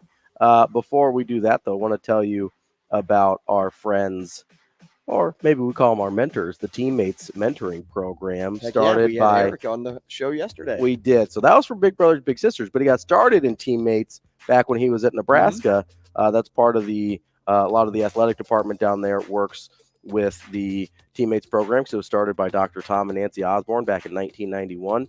And their mission is to positively impact the world by inspiring students to reach their full potential through mentoring.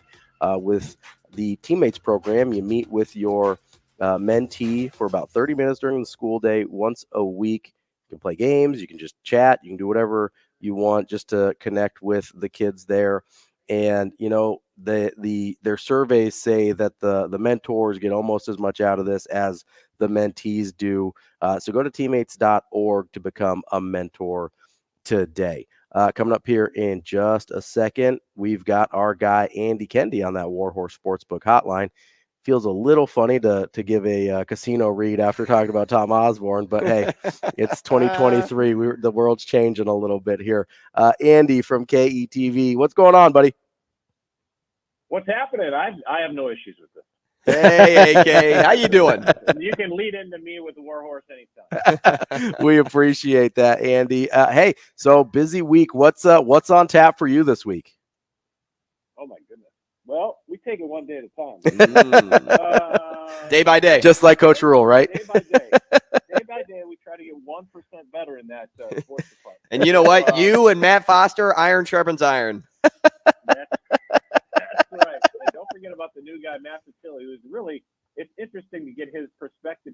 When you get a new set of eyes on what we do and how things are viewed in this state, it's pretty interesting. Matt Fatilli started with us about a month and a half ago. And, welcome, Matt. He's been really like, I don't know, like eyes wide open in terms of how we deal with things and the importance of certain things over other sports. And he got a good taste because he had to cover the Nebraska-Wisconsin volleyball match on Saturday, and he was blown away. Okay. Like most people were. Even for people who have been around the block a few times, Saturday was a day for the ages. And now, talk about one of your first big-time volleyball matches to cover. That's what you get to do. I told him when he got, granted, it was like a 15-hour day for him. When he was driving back, we were talking, and I said, listen, I know today was kind of long, but I was like, 15 years from now, we're going to be talking about this match, and you're going to say I was there. I was like my first month on the job. So that was one of those unbelievable, memorable moments. And there's so many things, so many layers to that match on Saturday. Whether it be, the record crowd who's snapping the losing streak against Wisconsin, the 1-2, the record viewership on BTN. College volleyball is on such an upward swing here, and it's in Nebraska. It's right smack dab in the middle of it. So that's pretty cool. AK, I got a question because we talked about this earlier this week. Some of the things I heard coming into the season from just random fans was, does John Cook still have it to recruit with the best of them? Why aren't we ever splitting with Wisconsin anymore? Did he lose a step? Things like that. Do you think that volleyball win Saturday was a legacy win for John Cook because of the standard he's held to in the college volleyball world? Certainly a signature win, right? Certainly one. And it showed that they can get it done, and they haven't in recent years. I mean, 10 in a row against any team is something to open your eyes. And for a team that just a mental hurdle to get over it. Now, granted, it was almost probably good that they have so much youth on that team. And, Merritt Beeson, a newcomer to that squad.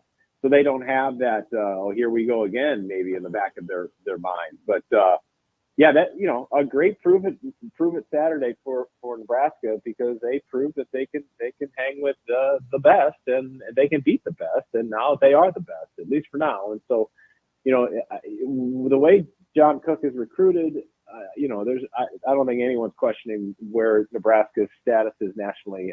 They are a blue blood in the sport, and will be until further notice.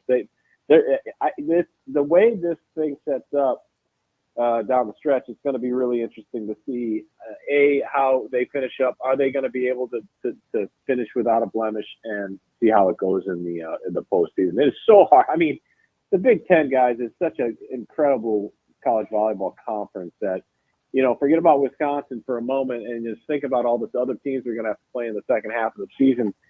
To even consider even have a discussion about them going unbeaten. They're like, okay, let's try to get through the weekend unbeaten. one of those deals. So it's going to be an interesting deal to see how these guys not only finish off the season, but how they improve during the season, because you want to be playing your best volleyball, end of November, early December.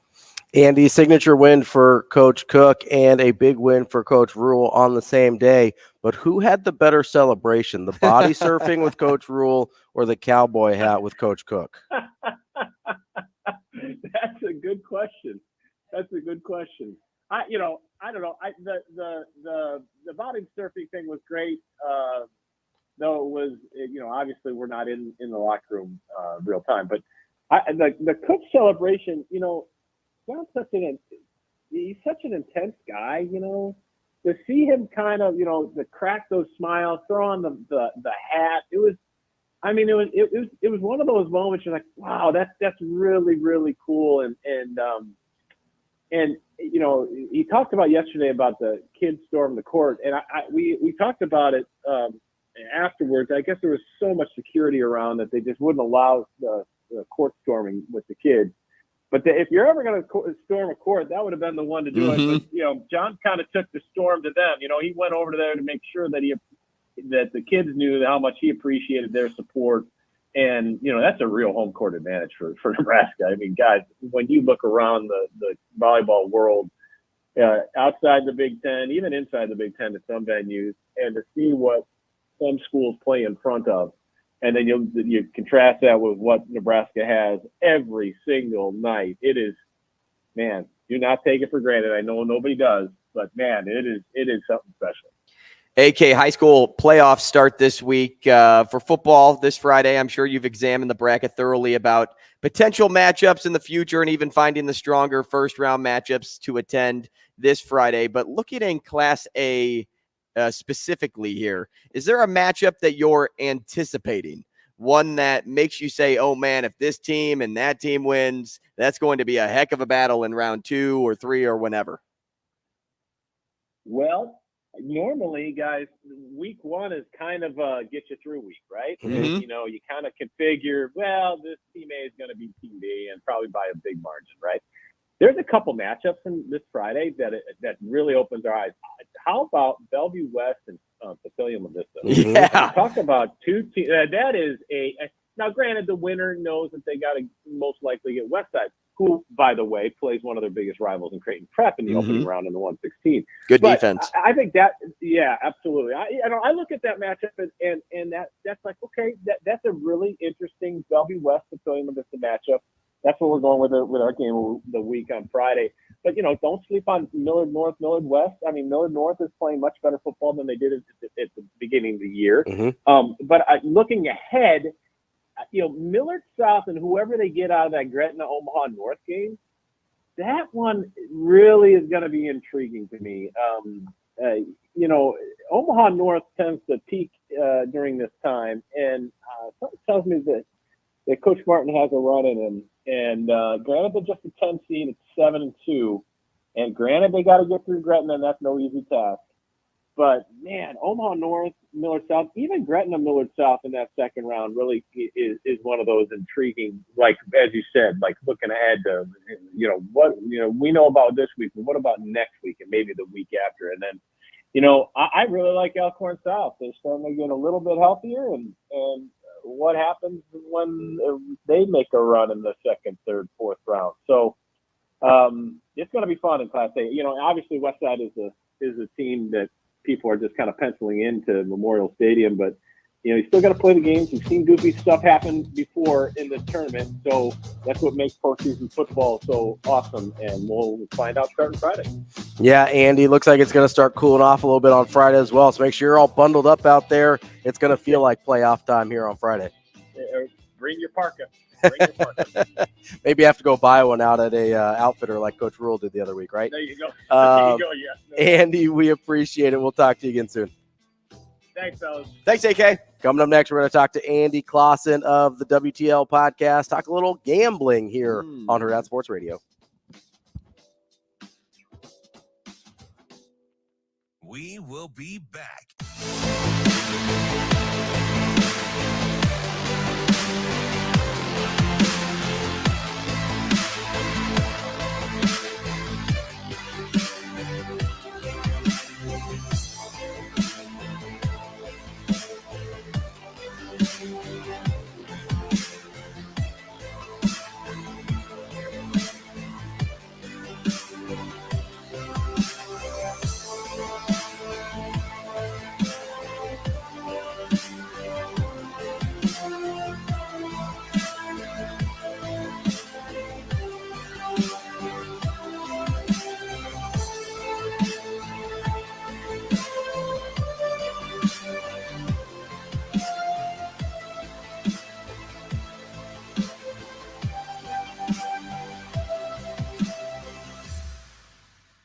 We will be back.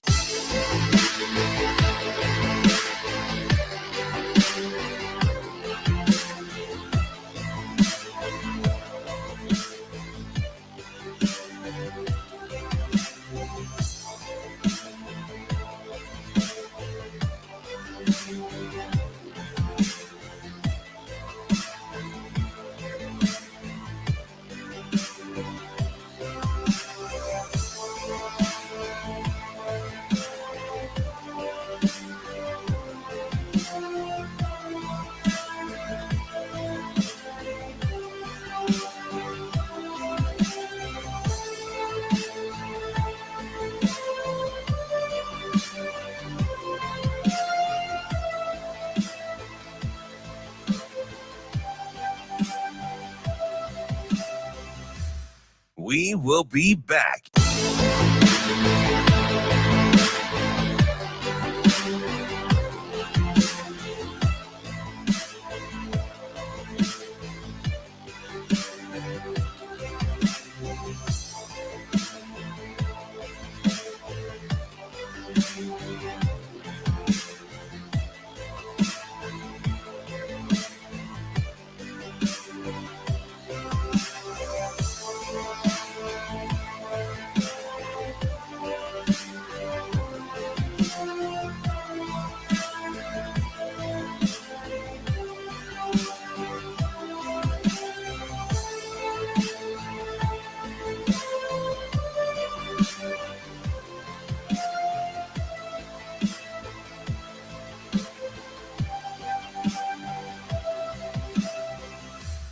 We will be back.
You're listening to Hurrdat Sports Radio.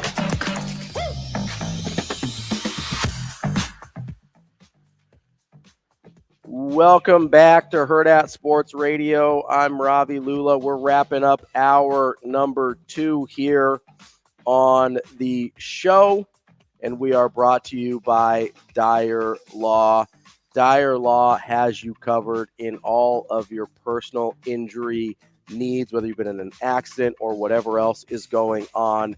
The Dyer Law team has you covered, and you can count on them. Give them a call, 402-393-7529, or visit them at dyer.law, where you can chat with trusted professionals about your personal injury claim. That's DYER.law. Joining us now from the WTL podcast is Andy Classen. Andy, what's going on? What's good, guys? What's good? What's happening? Not too much. Just about halfway through the week here, and it's about time to start talking about gambling as we kick off. Thursday. Time to talk about. Well, yeah, for Andrew, it's always time to talk about gambling. But Thursday's kind of the start of the football weekend. I know we get that midweek stuff. I was watching a little bit of Liberty U football because I love me some JB Chadwell last night. But for the non-sickos, football starts on Thursdays. So let's jump into the kind of weekend. I know that you focus a lot on Nebraska. They're a slight favorite this weekend. Are there any lines you like in that Nebraska game, whether it's the total, over, under, anything like that? Well, yeah, that's an interesting line because it opened up at 6.5, and then, as is the case with so many of Nebraska's betting lines over 5-10 seasons, a lot of volatility. So I've already moved all the way down to 2.5. I'm a Rhule drinker. I believe in Matt Rhule. I believe that this team is picking up some steam. I think they can cover that 2.5 at home, and I love seeing all that Purdue money coming in early, giving Nebraska fans a spot to get in on it and feel good about it. You think the injuries, Andy, is causing the line to drop as much as it is, or is it just recent results for Nebraska that's causing the line to move closer to that pick'em mark? Yeah, that's a great point there, because this is two teams that just don't cover. Purdue is, 4 out of the last 5 games they haven't covered. Nebraska only covered 2 of their last 5 games against Illinois and Northern Illinois. Maybe we should schedule some more teams out of Illinois. I don't know. But this is just a spot where that might have a little bit to do with it. But if you're a Nebraska fan and Nebraska bettor, you know that line always moves. Listening to you guys yesterday with Mike Schaefer, I like his take on it. I think Nebraska should have a little bit of confidence dealing with injuries, in the fact that they've been dealing with injuries all season long. So it's a next man up mentality. And he worded it a very careful way where didn't want to throw shade at anybody on the offensive line, but we've had our problems. And will that drop off be that great? Probably not.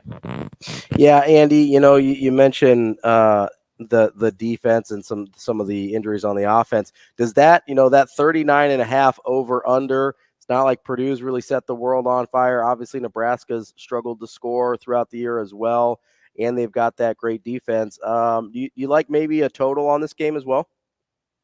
If I had to pick a total, I'm going under. These are 2 under teams. Last week's show, my partner and I kind of got in a disagreement over that, because I don't mind betting unders, and he's a big over guy. It's more fun to bet the Life's over, too right? short to bet the under. It is more fun to bet the over. Unless Iowa's playing, then it's not fun to bet the over. Yeah, exactly. And no matter how low that thing goes, go with the under on that one. And unfortunately, with the injuries Nebraska's sustaining, even with quarterback, now offensive line, rotating in running backs. And I actually like where we're at with running backs compared to other spots. But you can't deny that we got freshmen across the board, and I'm excited to see these guys. But as far as putting up points, gaining yards, and covering a total, go with that under.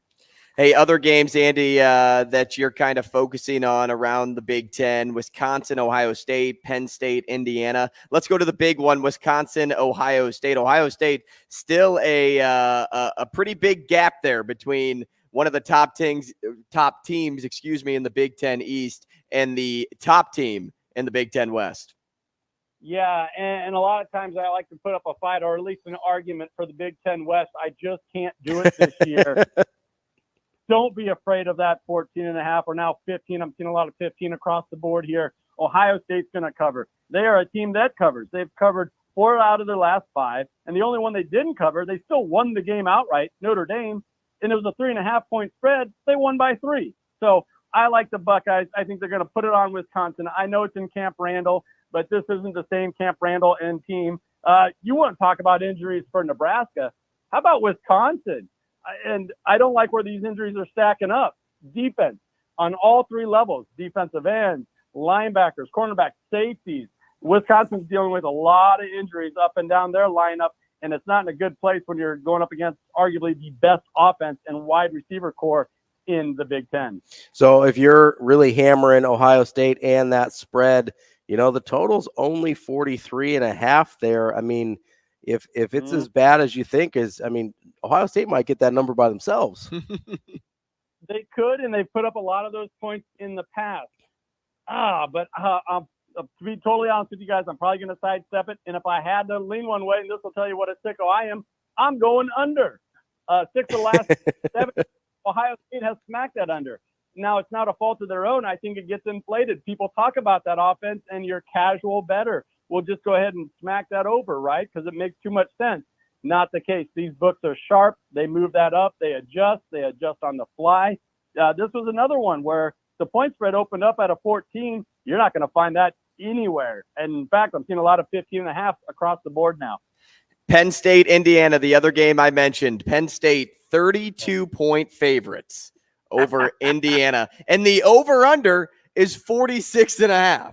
Okay. Yeah. So there are probably some sickos out there that will bet the under of this game too and expect Penn State to win this game 33-0. So glad that we got to this game. An 11 o'clock kickoff. Yeah, Ravi, you open up this segment talking about sickos out there. Let's get into it here. Indiana at number 10, Penn State, coming off of a loss. But I'll tell you what, plug your nose, take the points. Penn State is going to cover this. And Indiana on the other side, they're a team that doesn't cover. This line opened up at a 27.5. Now it's moved up to 32.5. Penn State have covered every single game except for last week against Ohio State, where they're a 4-point dog. They've also won every game except for last week, where they dropped that game 20-12. Now, those point spreads also include a couple really, really lopsided numbers here. UMass was north of 40-point favorite. Delaware was north of 40 points. Penn State covered that. And I want to take you guys back to week 5 to prove this point about hitting that over. I like the over here. Week 5, 34-13. They're nursing away a victory over Northwestern. Northwestern, in desperation, with 2 minutes and 30 seconds left on the clock, threw a pick at about the 50-yard line. Got returned to the 30-yard line. You guys know what happened next? No, I don't recall. James Franklin called a fake kneel down, pop pass over the top, touchdown in Northwestern's face, in Northwestern to cover that. It was at 47. You think, okay, a couple of kneel downs here, Penn State's going to get out. No, James Franklin wasn't going to have it. He was going to award everyone that bet the over. I think he's going to do the same here. Penn State in a big way. Plug your nose, take those points, eat those points. Nittany Lions, they're going to roll. Let's get into the real sicko games in the Big Ten this week. We've got Minnesota and Michigan State. That is a 7-point favorite for Minnesota. I mean, are you even looking at these types of games like the Maryland, Northwestern, Michigan State, Minnesotas, or is it just clear stay away so you don't have to watch your bets? You know, we on our show, and it airs on ESPN Tri-Cities, and it has the last couple of seasons now, right after the Doug and Daddy show, just an awesome placement for us. We always talk what people are going to be watching. And if you're a Big Ten lover, you kind of have to, don't you? You kind of have to keep your eye on Michigan State and Minnesota. And, man, I hate betting PJ Fleck, but too many things are pointing towards the Gophers here to cover that 7-point spread at home. I don't know. Like, when you think the guy's down and out, he somehow comes back like he did last week. Hey, Andy, quickly here before we let you go, I'm curious, do you ever play props? Like, do you ever do prop bets for college football, or do you stick with just with the basic lines? Oh, man, that's pretty tricky with college football. If we do props and we give them out every week, we kind of stick to pro football, and then that kind of bleeds into fantasy a little bit, you know. And that's really, I'm going to stay out of that. That's my partner, Jabron. He looks after those player props. And more times than not, he cashes. So, well, in college, I'll tell you this. I'll tell you this, too. I was going to say, in college, if you choose like the top wide receivers in college football, they'll normally hit their receiving prop. Yeah. So there is some value in that. That might be something we have to look at. It's just that how many yards you start looking at, like a receiving core like Ohio State. Go back to those guys. There's only so many yards in a game that those three guys can cover. Who's going to get them and how? Right now, they're leaning so heavy on Marvin Harrison Jr. Are they going to try and get other guys involved? So there's always that back and forth. Andy Classen of the WTL podcast, as he mentioned on after the Doug and Daddy show on our friends at ESPN Tri-Cities. Andy, we appreciate your time, and I'm sure we'll talk to you again soon. Thanks, guys. Appreciate it. That is Andy Classen. He hosts the WTL podcast, part of the Hurrdat Sports podcast family, and our friends at ESPN Tri-Cities in Central Nebraska. Good stuff there. If you're a real sicko, want to bet some of those not so attractive Big Ten games, and it's a tough slate this week. I'm going to be honest with you. There's a lot of sicko games in the Big Ten this week. We will you can listen to them and see where you're at. Coming up next, we've got Avarie Howard for the entire third hour here on Hurrdat Sports Radio.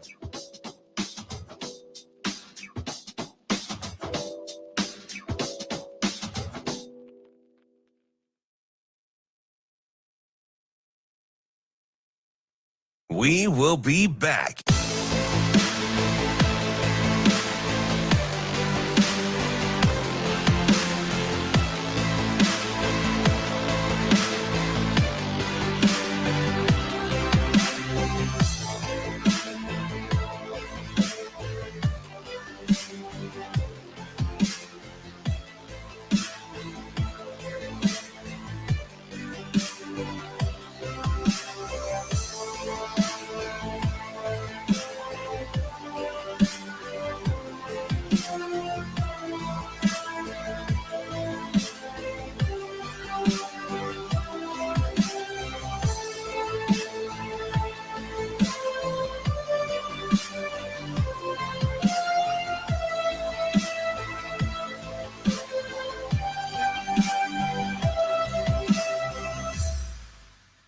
We will be back.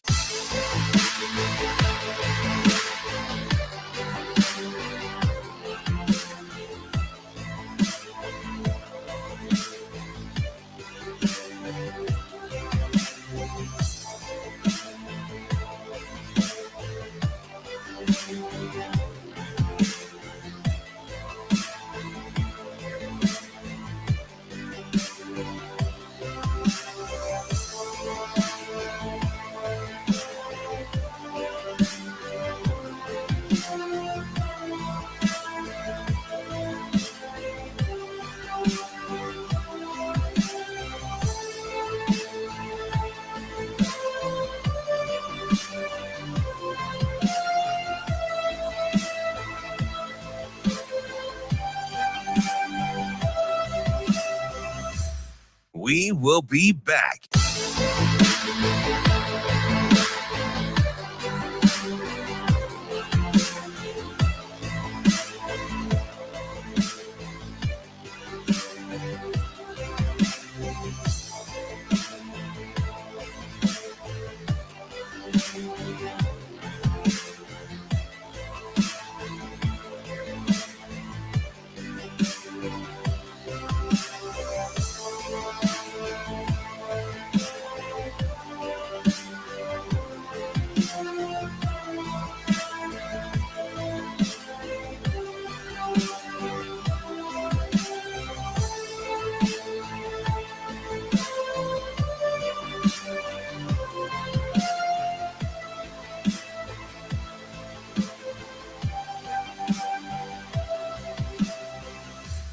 We will be back.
You're listening to Hurrdat Sports Radio. Yeah, I mean, what coach doesn't preach chemistry and family and all that stuff like that, right? But then you see how the plans come into play and come into light. You know, again, that's the perfect story. Not one person knew about James. Now we did. We knew his talent. You know, and it just again, it goes to show you, Coach Rhule's down there working with the scout team and the demonstration team, And here James is balling his butt off, right? So he comes to me and T Knight's like, hey man, we got to get this guy on the field. T Knight goes and Coop, suggested a package. T Knight's like, yeah, we can put him in this position to just let him turn him loose. We get together, we come up with the package and the coverage and stuff like that, and then we let him go play. And sure enough, it happens. So now all those other guys in that room, in that demonstration team, they're going like crazy because they know that could happen to them next, And again, it all goes back to the chemistry of the guys, and validating the work that they're putting in. It's one thing to say work hard because you will. It's another thing to be like, hey, work hard because that just happened right now, So. Kicking off hour number 3 here on Hurrdat Sports Radio. I'm Ravi Lulla. Andrew Rogers here with me, and we are joined now by Avarie Howard, our friend and colleague here at Hurrdat Sports. Avarie, how you doing? What up, Avarie? I don't know if I can hear you guys. I don't know if you can. Can you hear? Is this better? Check more. Yeah. No. A little bit more. A little bit more. Yeah, I think so. We good? We had that already dialed up there, and Shane's like, turn it down, turn it down. The music in between gets a little loud. Okay, I think we're good. That's your fault. We good? Okay. It's all good, Shane. Okay. Can I ask a question real quick? And I don't mean to steal Avarie's thunder here, but go ahead. What is the demonstration team? I've never heard that before. I think it was just he was like renaming the scout team.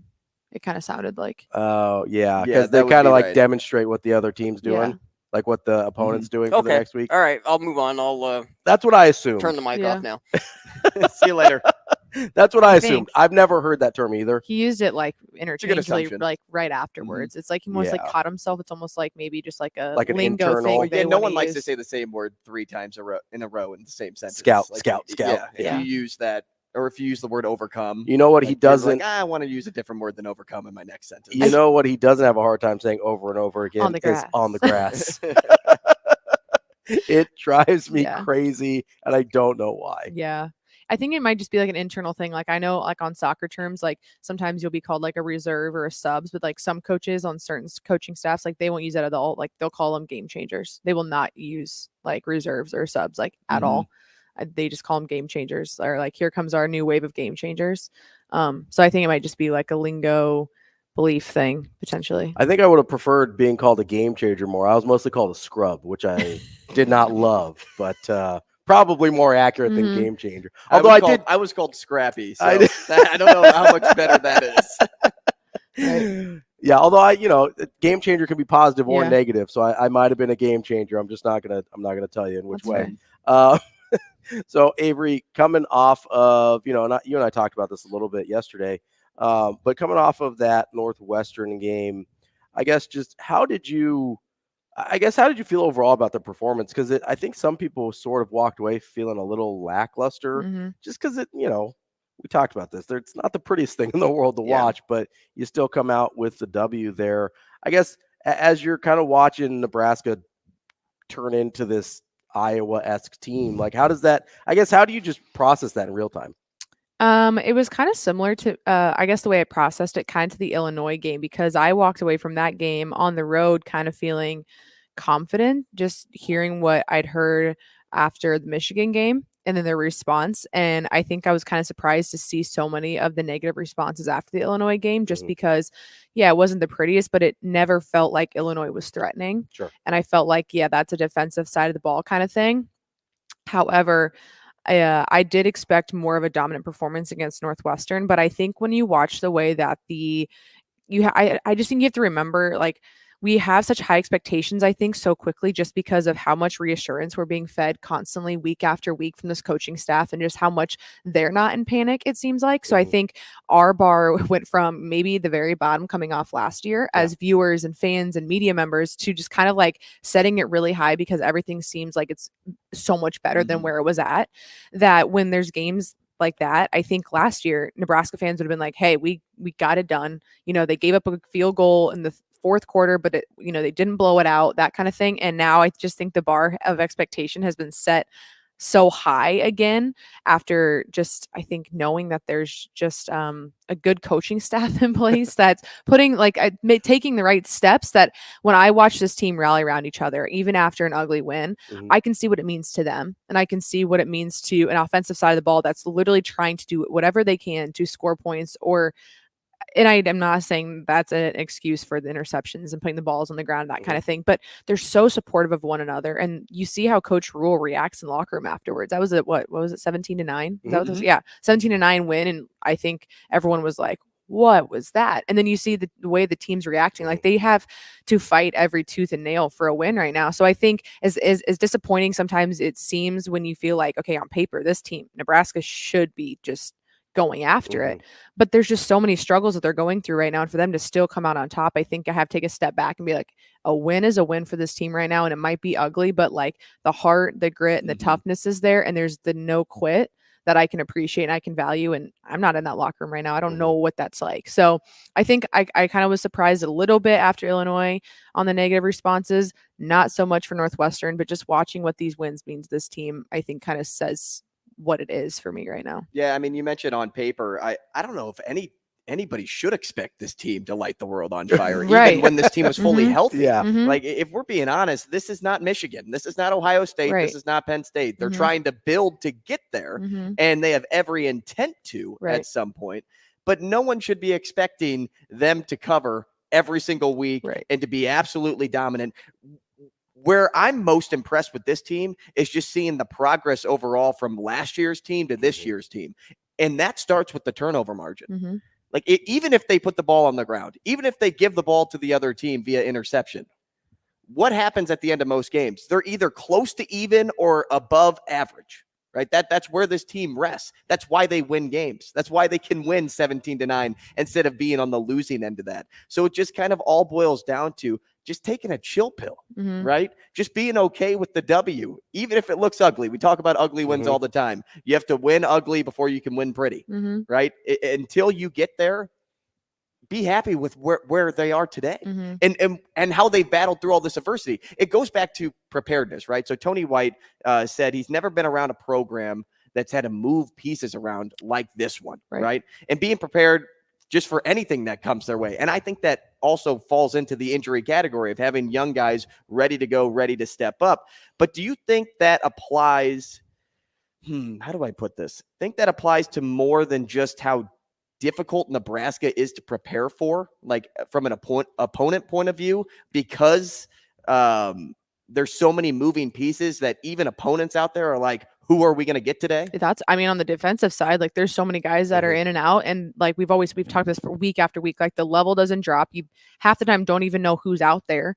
And so like on an offensive side, I can imagine what that's like. And also what I kind of meant too on the Northwestern game is like on paper, when you look at rushing defense and rush offense for Nebraska, it was like that is their bread and butter, and Northwestern has none of that. And then for Nebraska to take to the air game as much as they did, I mean, I'm assuming on Northwestern's end, they're like, well, I didn't expect that. I mean, and not that it necessarily executed.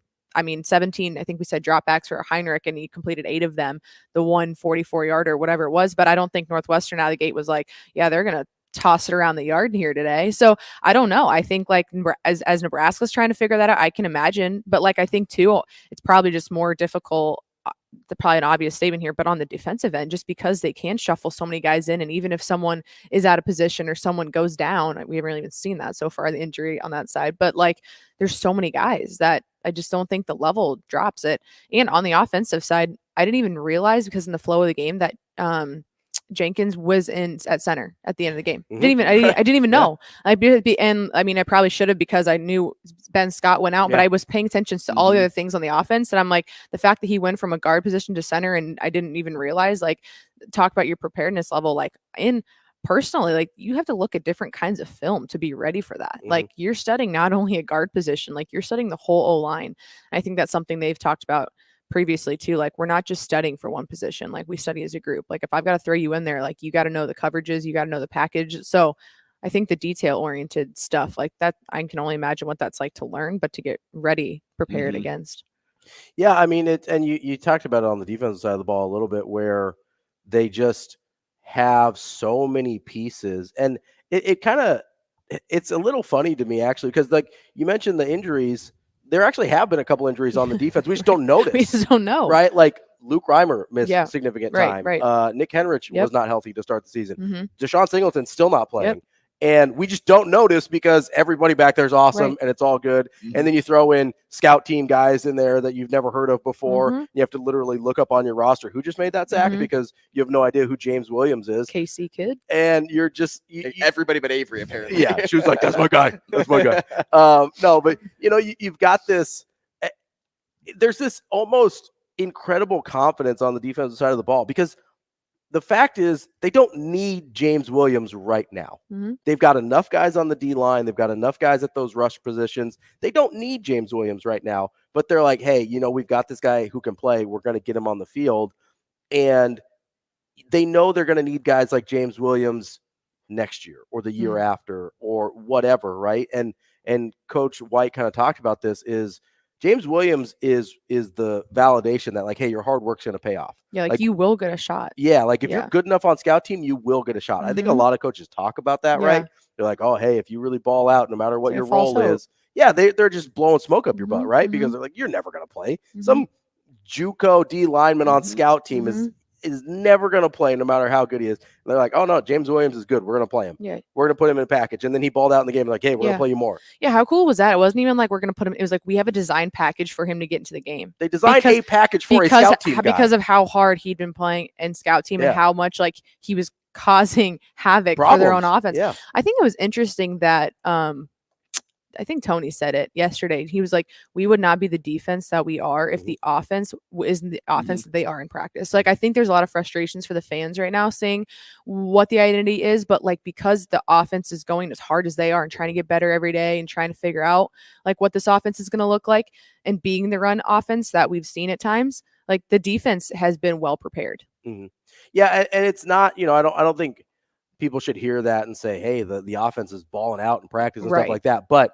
they're going hard. They're going full contact. They're going, Coach Rhule talked about, hey, we've got the second hardest practice in America, according to the NFL scout. But, it's the thing that we don't think about all the time. And this is really intuitive, but until somebody says it out loud, you don't necessarily think about it is, okay, if you don't want guys to be better at tackling, you have to tackle in practice, but somebody has to get tackled, right? Like that's the offense. Those are, you're submitting yourself to a pounding in practice when you're going to have to do that during game week and maybe you're trying to get fresh or whatever, but you're doing it to help out your defense, right? Like, and that's not something that I'd ever really thought about before, even though it's, it's obviously it's super, like somebody has to get tackled to work on tackling, right? I think too, like a major kudos to this team, because when you have a side of the ball that performs this well, and then you have another side of the ball that's struggling so much, and then at the end of the day, they're both giving each other credit for making each other better. Like this team could be going like this right now. They entirely could. Like defense could be like, we're sick and tired of it. Like, please, like, can you help us out here? And instead it's like, hey, we know you guys are hurt. We know you're struggling. Like, this is an all for one situation. Like, we got you. And instead of we got you, it's like, no, actually, can you turn the ball over? We want to go back out there again. We want to shut them down. But I just think like the way that this team is rallied around each other as a whole, and you really could be divided on two ends. It could be defense has been doing their thing and offense, like, can you figure it out? And I think instead to see them come together and really even credit each other still at this portion of the season is kind of been impressive actually to me. Yeah. A couple of things you guys just said there. One, creating the package for James. Are we at all shocked that this coaching staff did that? Like, are we like sitting here thinking like, I'm really shocked that they did that. Like this coaching staff, maybe not this staff. No, not this staff. Yeah, this staff. I think it's unusual first. It's totally unusual in the grand scheme for this of staff. Yeah. But for this staff, you guys said that, and I'm like, yeah, that makes sense. It kind of does make sense. Honestly, it's the same thing when they go out and recruit somebody I've never heard of. That's like, no, he's really fast. We like his frame. And you know what? I think that's where it all started. Yeah, I think our expectation for the staff started with, who is this guy, and why do you think he's going to be good playing Division I football in a Power 5? Yeah, you got like Charles and Turner and Jalen Lloyd, and like none of these guys had big time offers, and they're just like, yeah, no, we like them. And in year one, it's easy to say like, you know what, I'm gonna trust you. I'm gonna trust that that's the right move. And you know what, 3 years, 2 years, whatever down the road, if it's not the right move, we'll know it, and you guys will hear it. But that's the kind of the state of mind that everybody's in right now, from fans to media, just the college football world. It's like, okay, well, Nebraska has a winning record.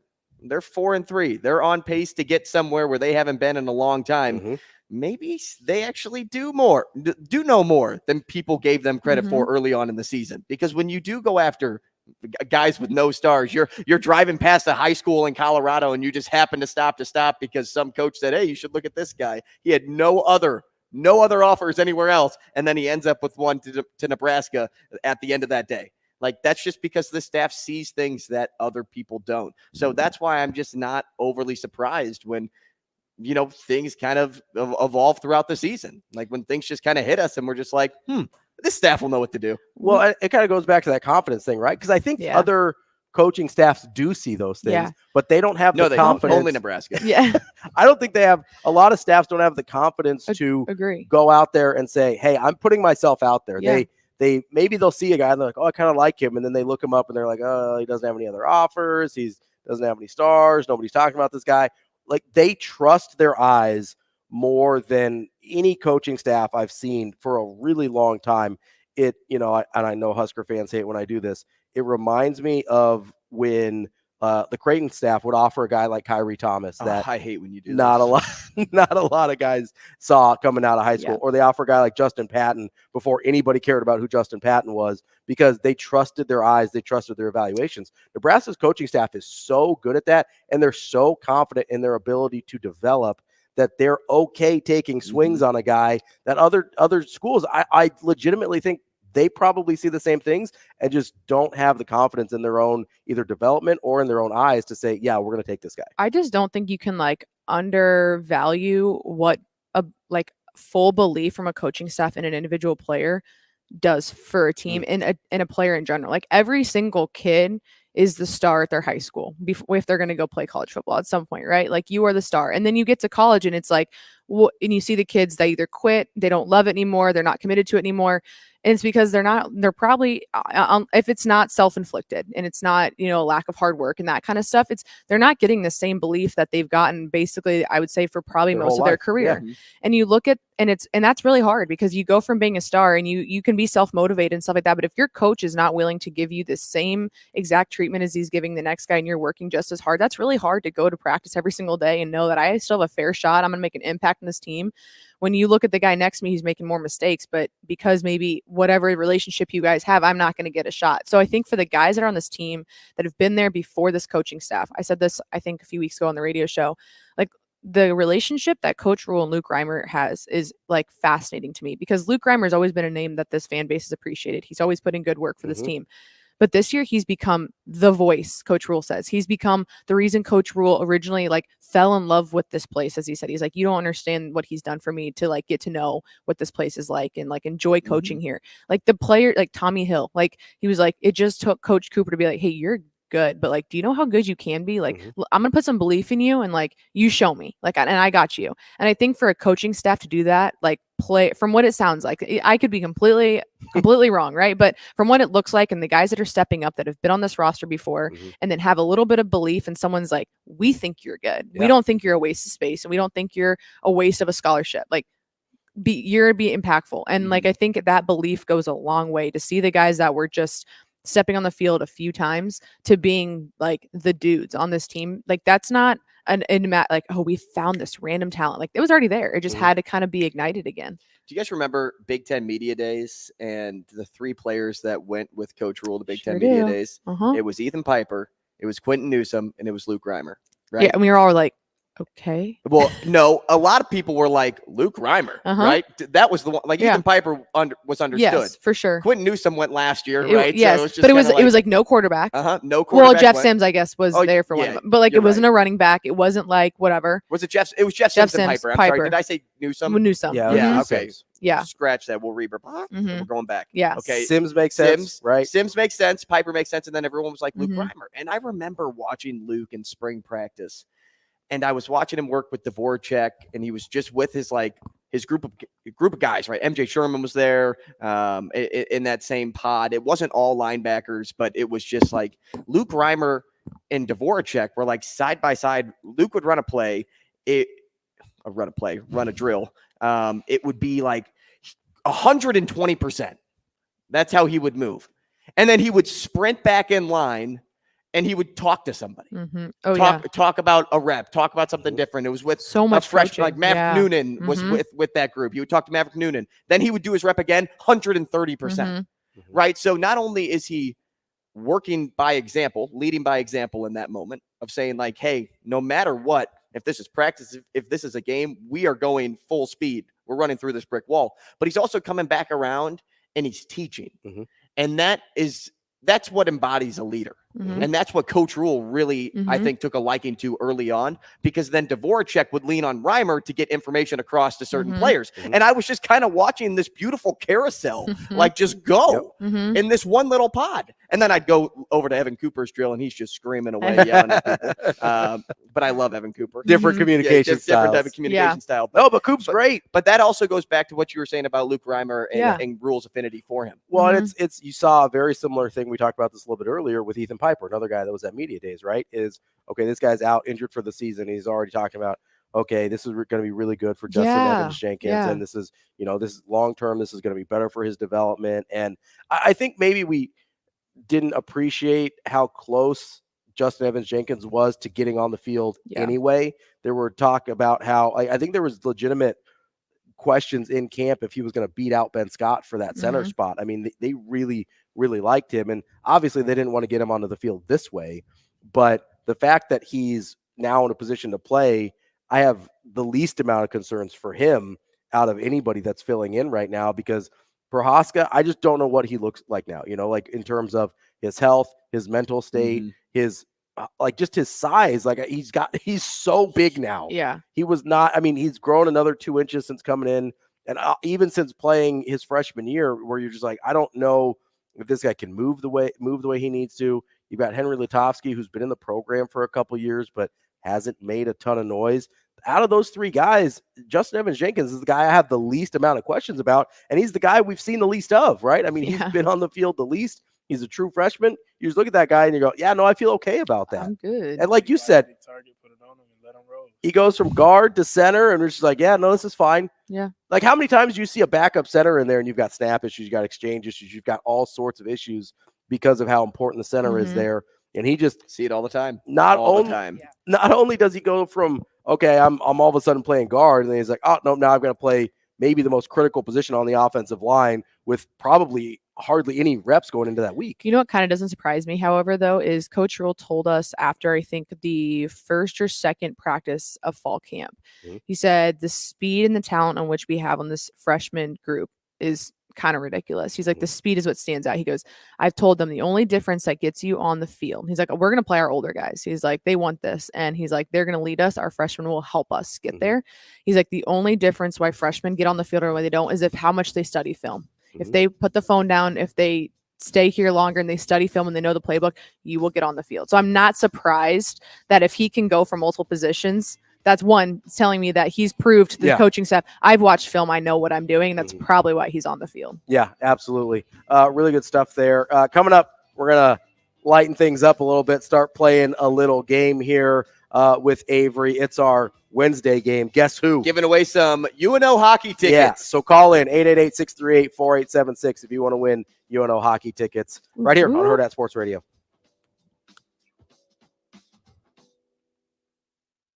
We will be back.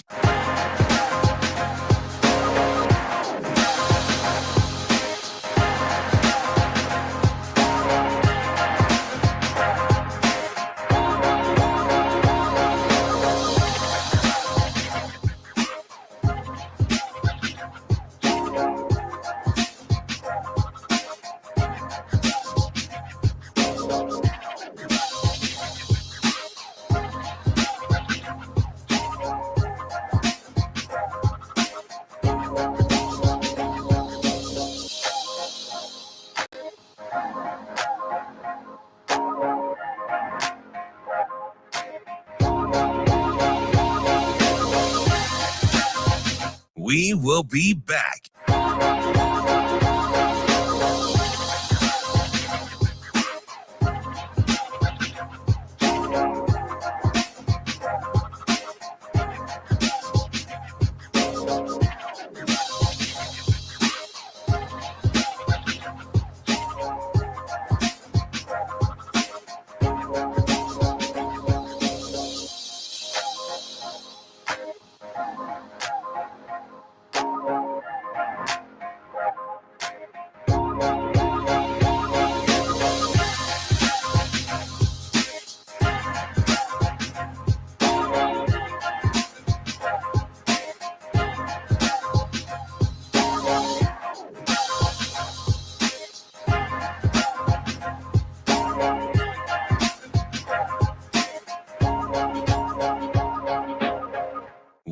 will be back.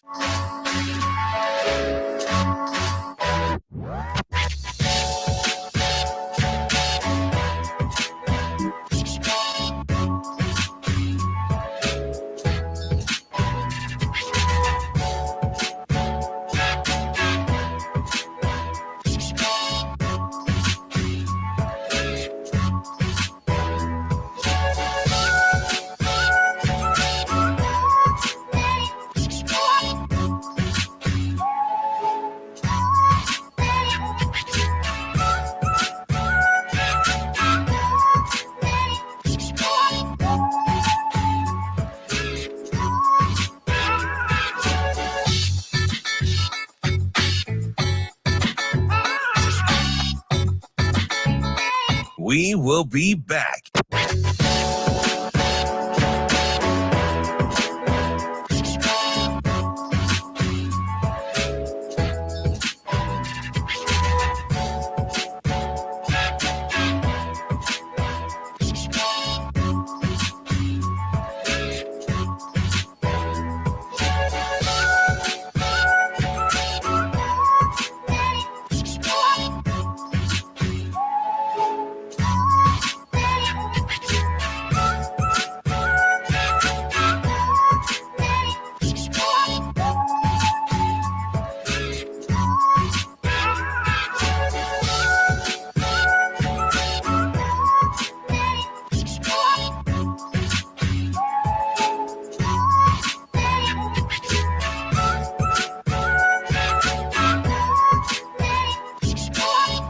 We will be back.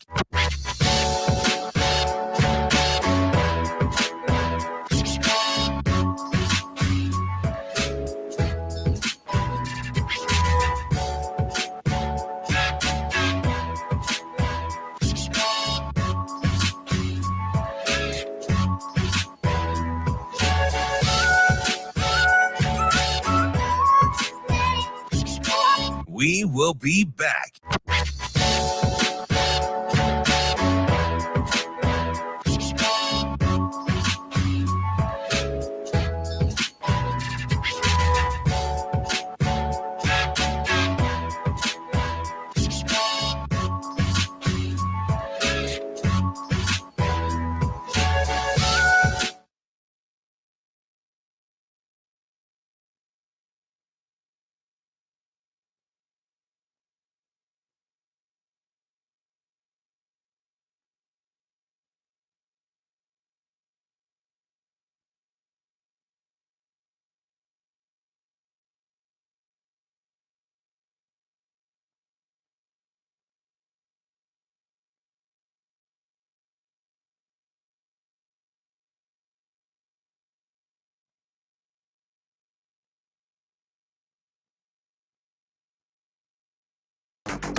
You're listening to Hurrdat Sports Radio.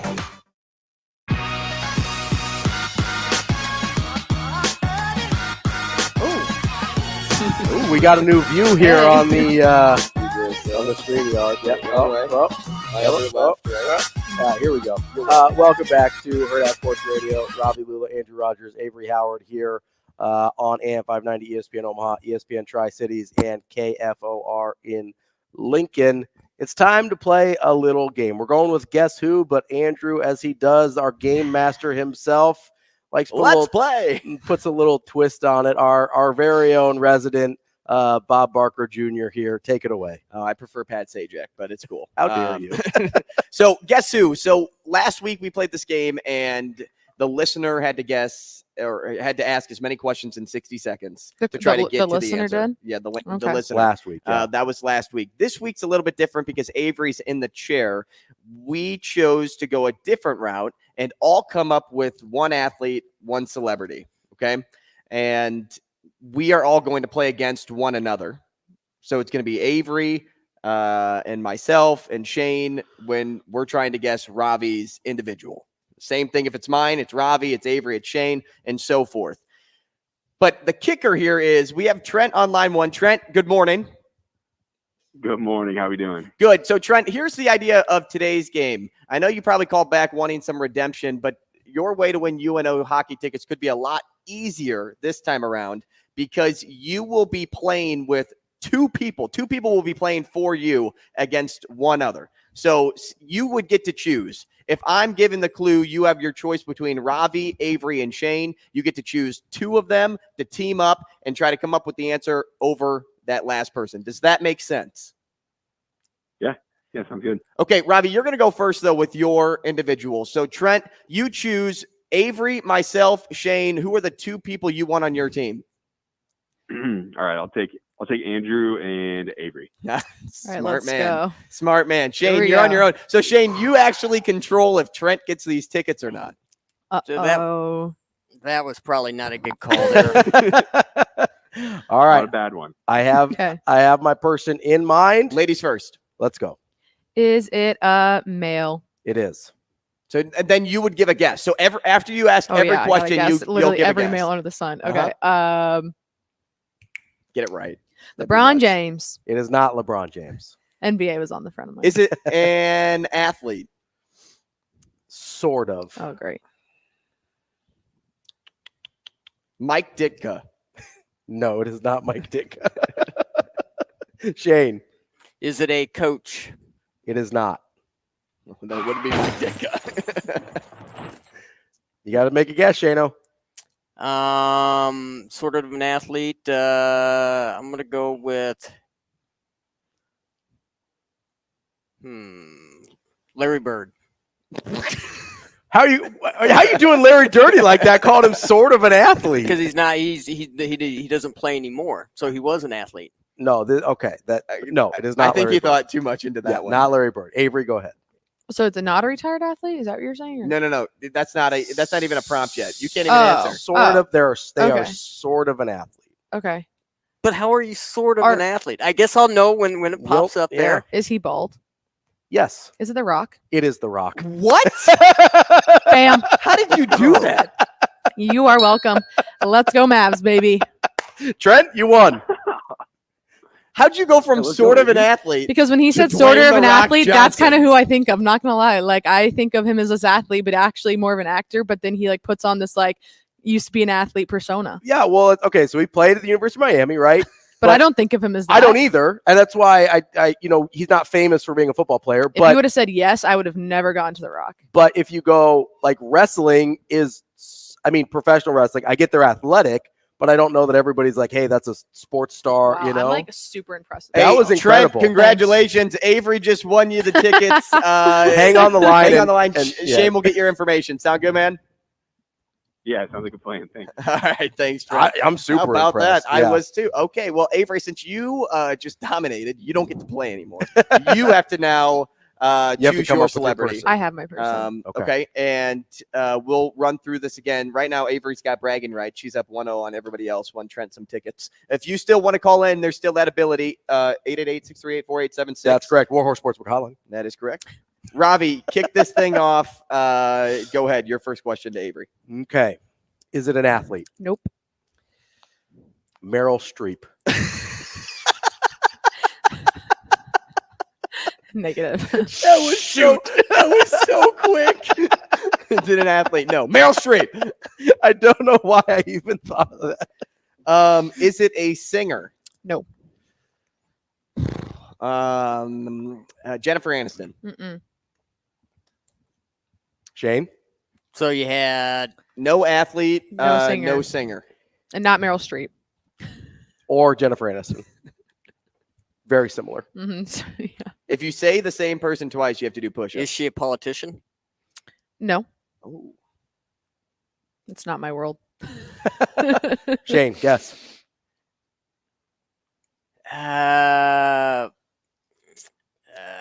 Kathy Lee. Who is Kathy Lee? What movies are you watching? It's a talk show. I have no idea who that is. So no. He used to be, like with Regis Philbin. It was Regis Philbin's co-host in the morning. Yeah, nah. Oh, we didn't have, is it a male? Yes. Okay.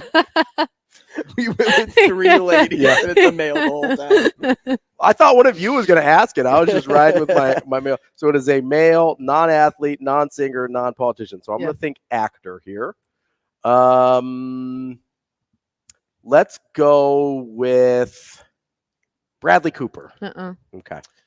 Does he only date people under the age of 25? No, it is not Leonardo DiCaprio. There's my question. That's not your guess, though, so there you go. Yeah, no.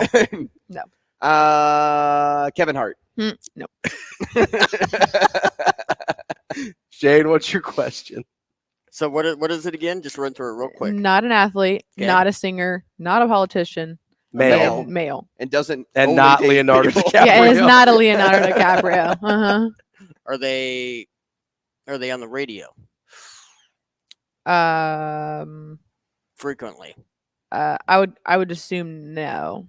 So that's not what they're famous for. No. Okay. No. If they were, sure they probably do guest appearances and stuff, but no. So a male, not an athlete, not an actor, Yeah. not a politician, and they're not frequently on the radio. Yeah. Like they're not like a radio host or anything like That's that. not like Gotcha. Howard Stern, Yeah. basically. Yeah.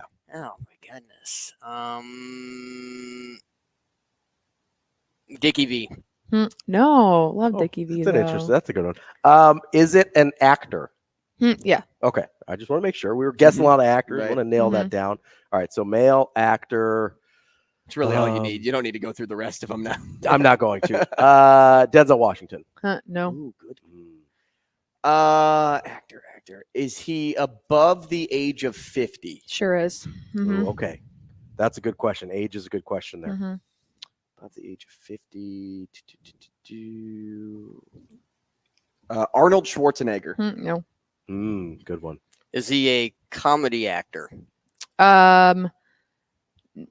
No. I would say most of his movies are not comedy. Not primarily. Yeah. Okay. Kurt Russell. No. Going with Miracle, trying to get some. Yeah, why not? Are they over the age of 70? No. Okay, so we're between 50 and 70. Hmm. All right. Brad Pitt. No. Okay. Good guess. Okay, I'm glad I got a good one. Okay, woohoo. You do have a good one. This one's tough. I was like, shoot, this one might be She's easy. too Okay. smart for this show. Is he married? Not anymore. Ooh.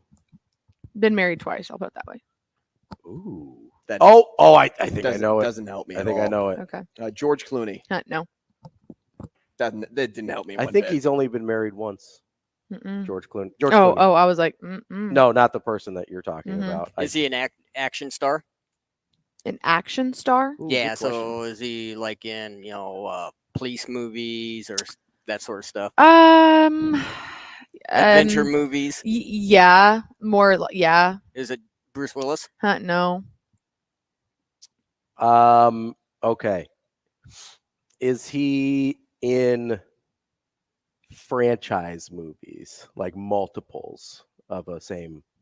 You know what? Let me. My. No. We may have to push this over to the next segment. We're gonna keep going. Were you thinking RDJ? No, I was thinking Tom Cruise. No. Shoot. Oh, then yeah, I see what you're saying. No. All right, I'm taking my breather here. All right, we need to regroup. Avery's beating us up right now. Got to regroup, come together. We'll figure this thing out. Coming up next, we will see if anyone can guess Avery's I am so bad celebrity. at actors. We'll give away more stuff. You know We've what's got funny is some- I don't really know any famous actors really either. This is just one of my favorites. just the so, one person. Yeah. Okay. We've got more of Hurrdat Sports Radio coming up next as we wrap up the show. We will be back.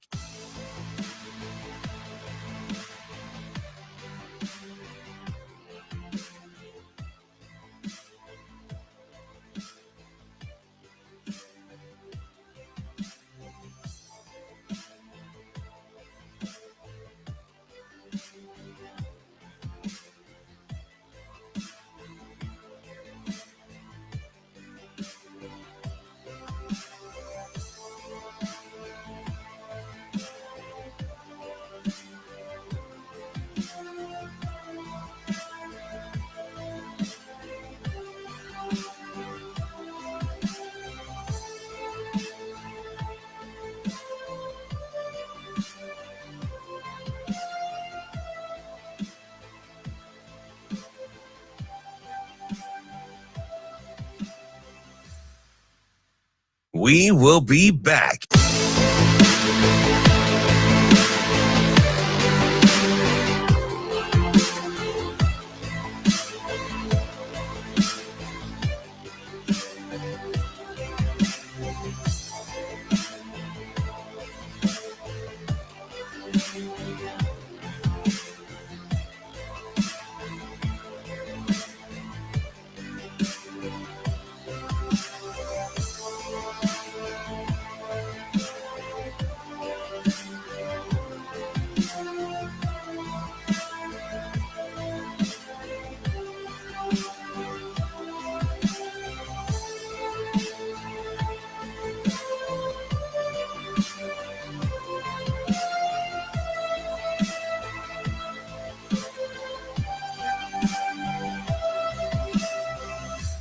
We will be back.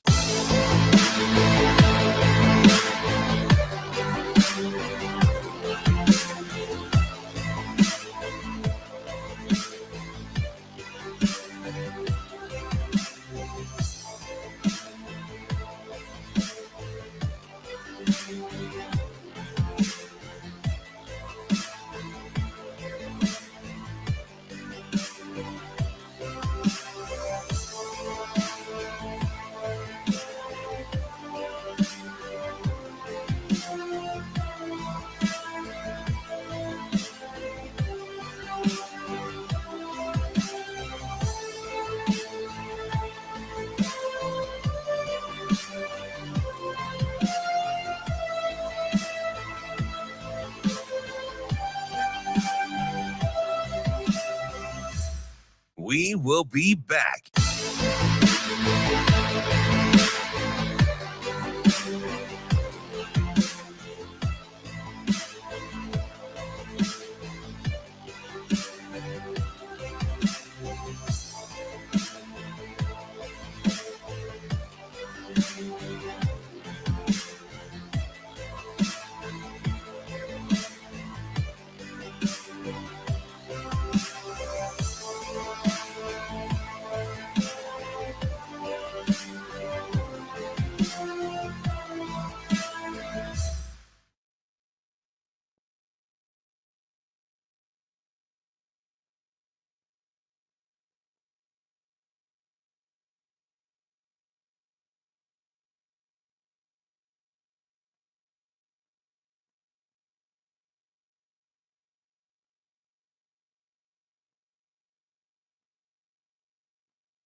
You're listening to Hurrdat Sports Radio.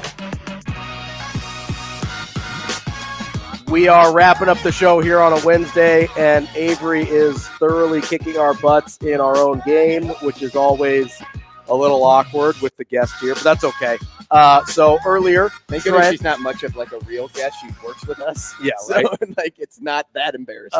Right? Earlier, Maybe. Well, it's not embarrassing for me because I never go to the office, so it's fine. But the earlier Trent won tickets because Avery correctly guessed that I was thinking of The Rock. Mm-hmm. So far, Avery has stumped all of us with her guess. Here's what we know so far.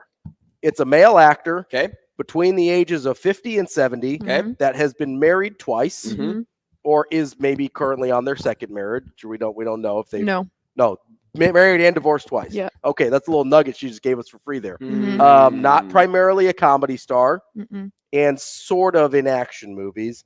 Yeah. But not really in franchises. No. That's where we're at, and I believe it is Andrew Rogers' turn to try and you still call in. So it can't be Ben. Because right, he's in the Justice League franchise. We don't count those because those are trash. Okay. Is this male actor African American? No. Okay.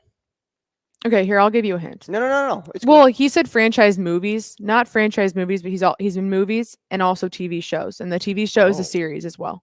So you have that at least. Oh. Not franchise and movies, but there's been a repeating season. I can give you that not much. Primarily movies, but also in TV. I wouldn't say not primarily movies, but but also yes. television. And that one's repeated if you want to consider that a franchise. Matthew Perry. Mm-mm. Shane. I don't know if he's been married twice. Again, I don't know people's like marital status. Right. That doesn't really help you guys much, but I think you guys asked. So you said he wasn't a I comedy even asked that actor? question. No, Like comedy actor as in movies or in TV? both. Both.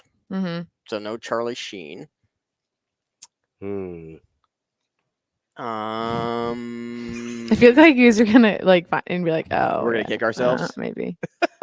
Maybe not. I would hope so. I wanted to. Okay, I'm just gonna guess somebody here, and I don't think he's in TV shows, but I wanted to say Matt Damon. Is it Matt Damon? No. Okay. All right. So you said he's from your favorite movie. Sure is. Is your favorite movie a sports movie? Nope. Okay. But he is in a lot of sports movies. A lot that I know you guys have both seen. Ooh. What? Kevin Costner. Bang. Nailed it. Let's go. I even mentioned Field of Dreams yesterday.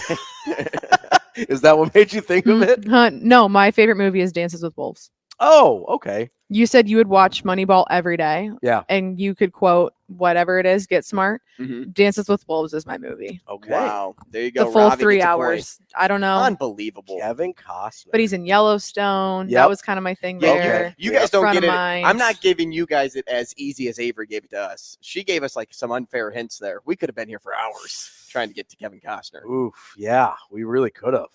That was rough. Some people said Yellowstone on here, and I was looking at the comments, and I was curious if you guys saw. I wasn't. I don't looking pay at attention to the comments, especially for games, because I don't want people to give me like the answer. Okay. Especially if you were like, "Oh, somebody in the comments got it right," and I'm like, "Oh, great, I saw 4 names." Okay, we'll do. I do like Two Socks. Yeah. We'll do Shout out. one more. Great movie. Shumani Tutanka. My turn. So, Shane, I'll let you kick this thing off. Ravi and Avery each have a point. You can either steal a point here and tie them. I already lost. I already have a fat goose egg in my column. Or it's a battle between the two to my right, Ravi and Avery. Let's go. To win, guess who today? Let's play. Shane, go ahead. Is it a male? It is. Is it?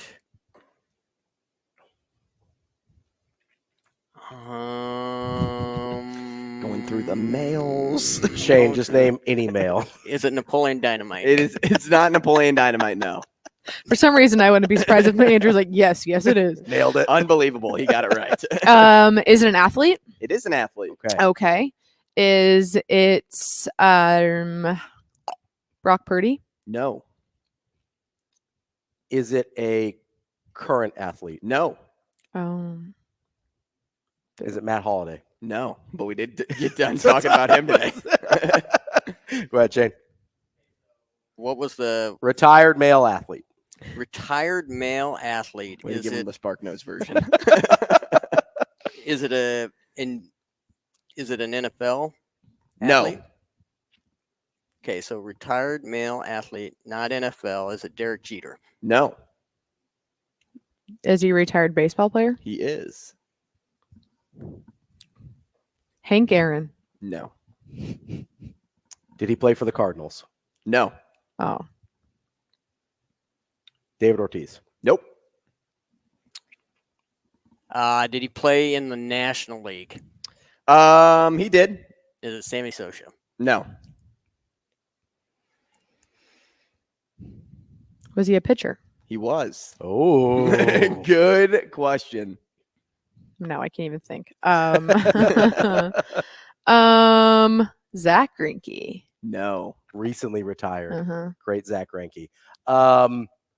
Great. Is he a Hall of Famer? Yes. Okay. Retired pitcher, Hall of Famer, Nolan Ryan. No. Okay. Did he win the Cy? Yes. Oh God, I don't know. I Who's wanted. calling it? I wanted. Can they guess? I wanted to choose Nolan Ryan. Are you able to look up on this thing? No, I can't see who's calling. Oh no. Oh, Shane has to answer, and then we'll be Yeah. able to see.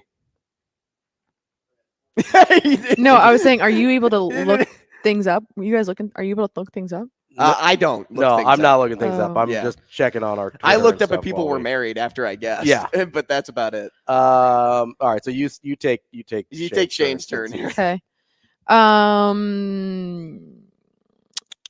Cy Young, Hall of Famer, retired pitcher. Mm-hmm. Did he play for the? I'm trying to think of who. The Braves. No. That's not even the and that's Yeah, that's NL. Okay, That's NL. yeah. Mhm. Okay. That didn't help me one bit. We're thinking like Greg Maddox or I can't even think of people right now. I might just have to look up NL Cy Young winner so I have guesses. That's what I feel like it's such a thin column. I right mean, now. I wouldn't even focus that much on Cy Young. I would focus on like asking more general questions to try to narrow down to certain either a team or him or things like that. Ooh, I've got a question. I can do. Okay. I literally have no guess outside of that. I just helped you that he's not on the Braves. Okay. Did they win a World Series? They did. Okay.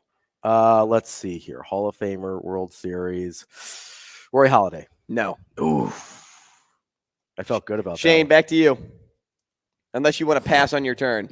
Yeah, this is unfair because I have no idea where you guys. Is he a New York Yankee? He was. Okay. And did he do saves? Can I ask you? You can't. It's two questions. It's probably that guy, but I can't think of his name, so I'm going to pass, and I'll let the next person.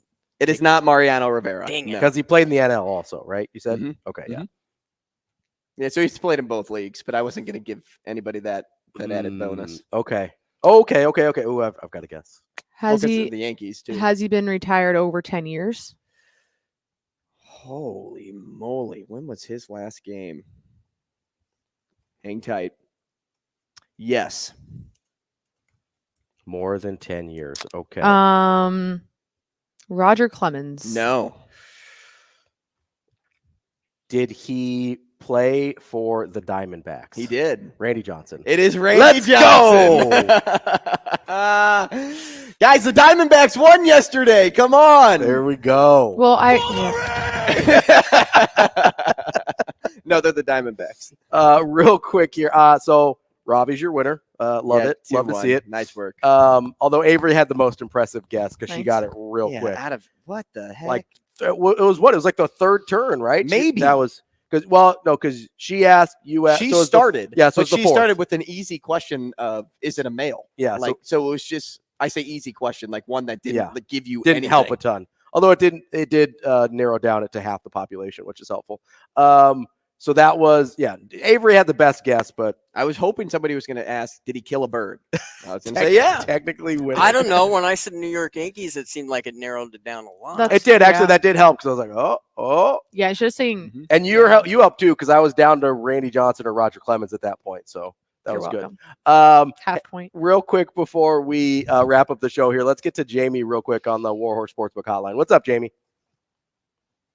Go ahead, Jamie. Hey guys, appreciate the show and really appreciated that last Friday segment about the translations. I helped Andrew out and I'm glad it worked out. Yeah, Jamie, thank you so much for that because I would have been in a world of hurt if I was trying to do that on my own. So I appreciate you. Yeah, my high school Spanish teachers would not have been impressed with me, but we do appreciate your help, Jamie.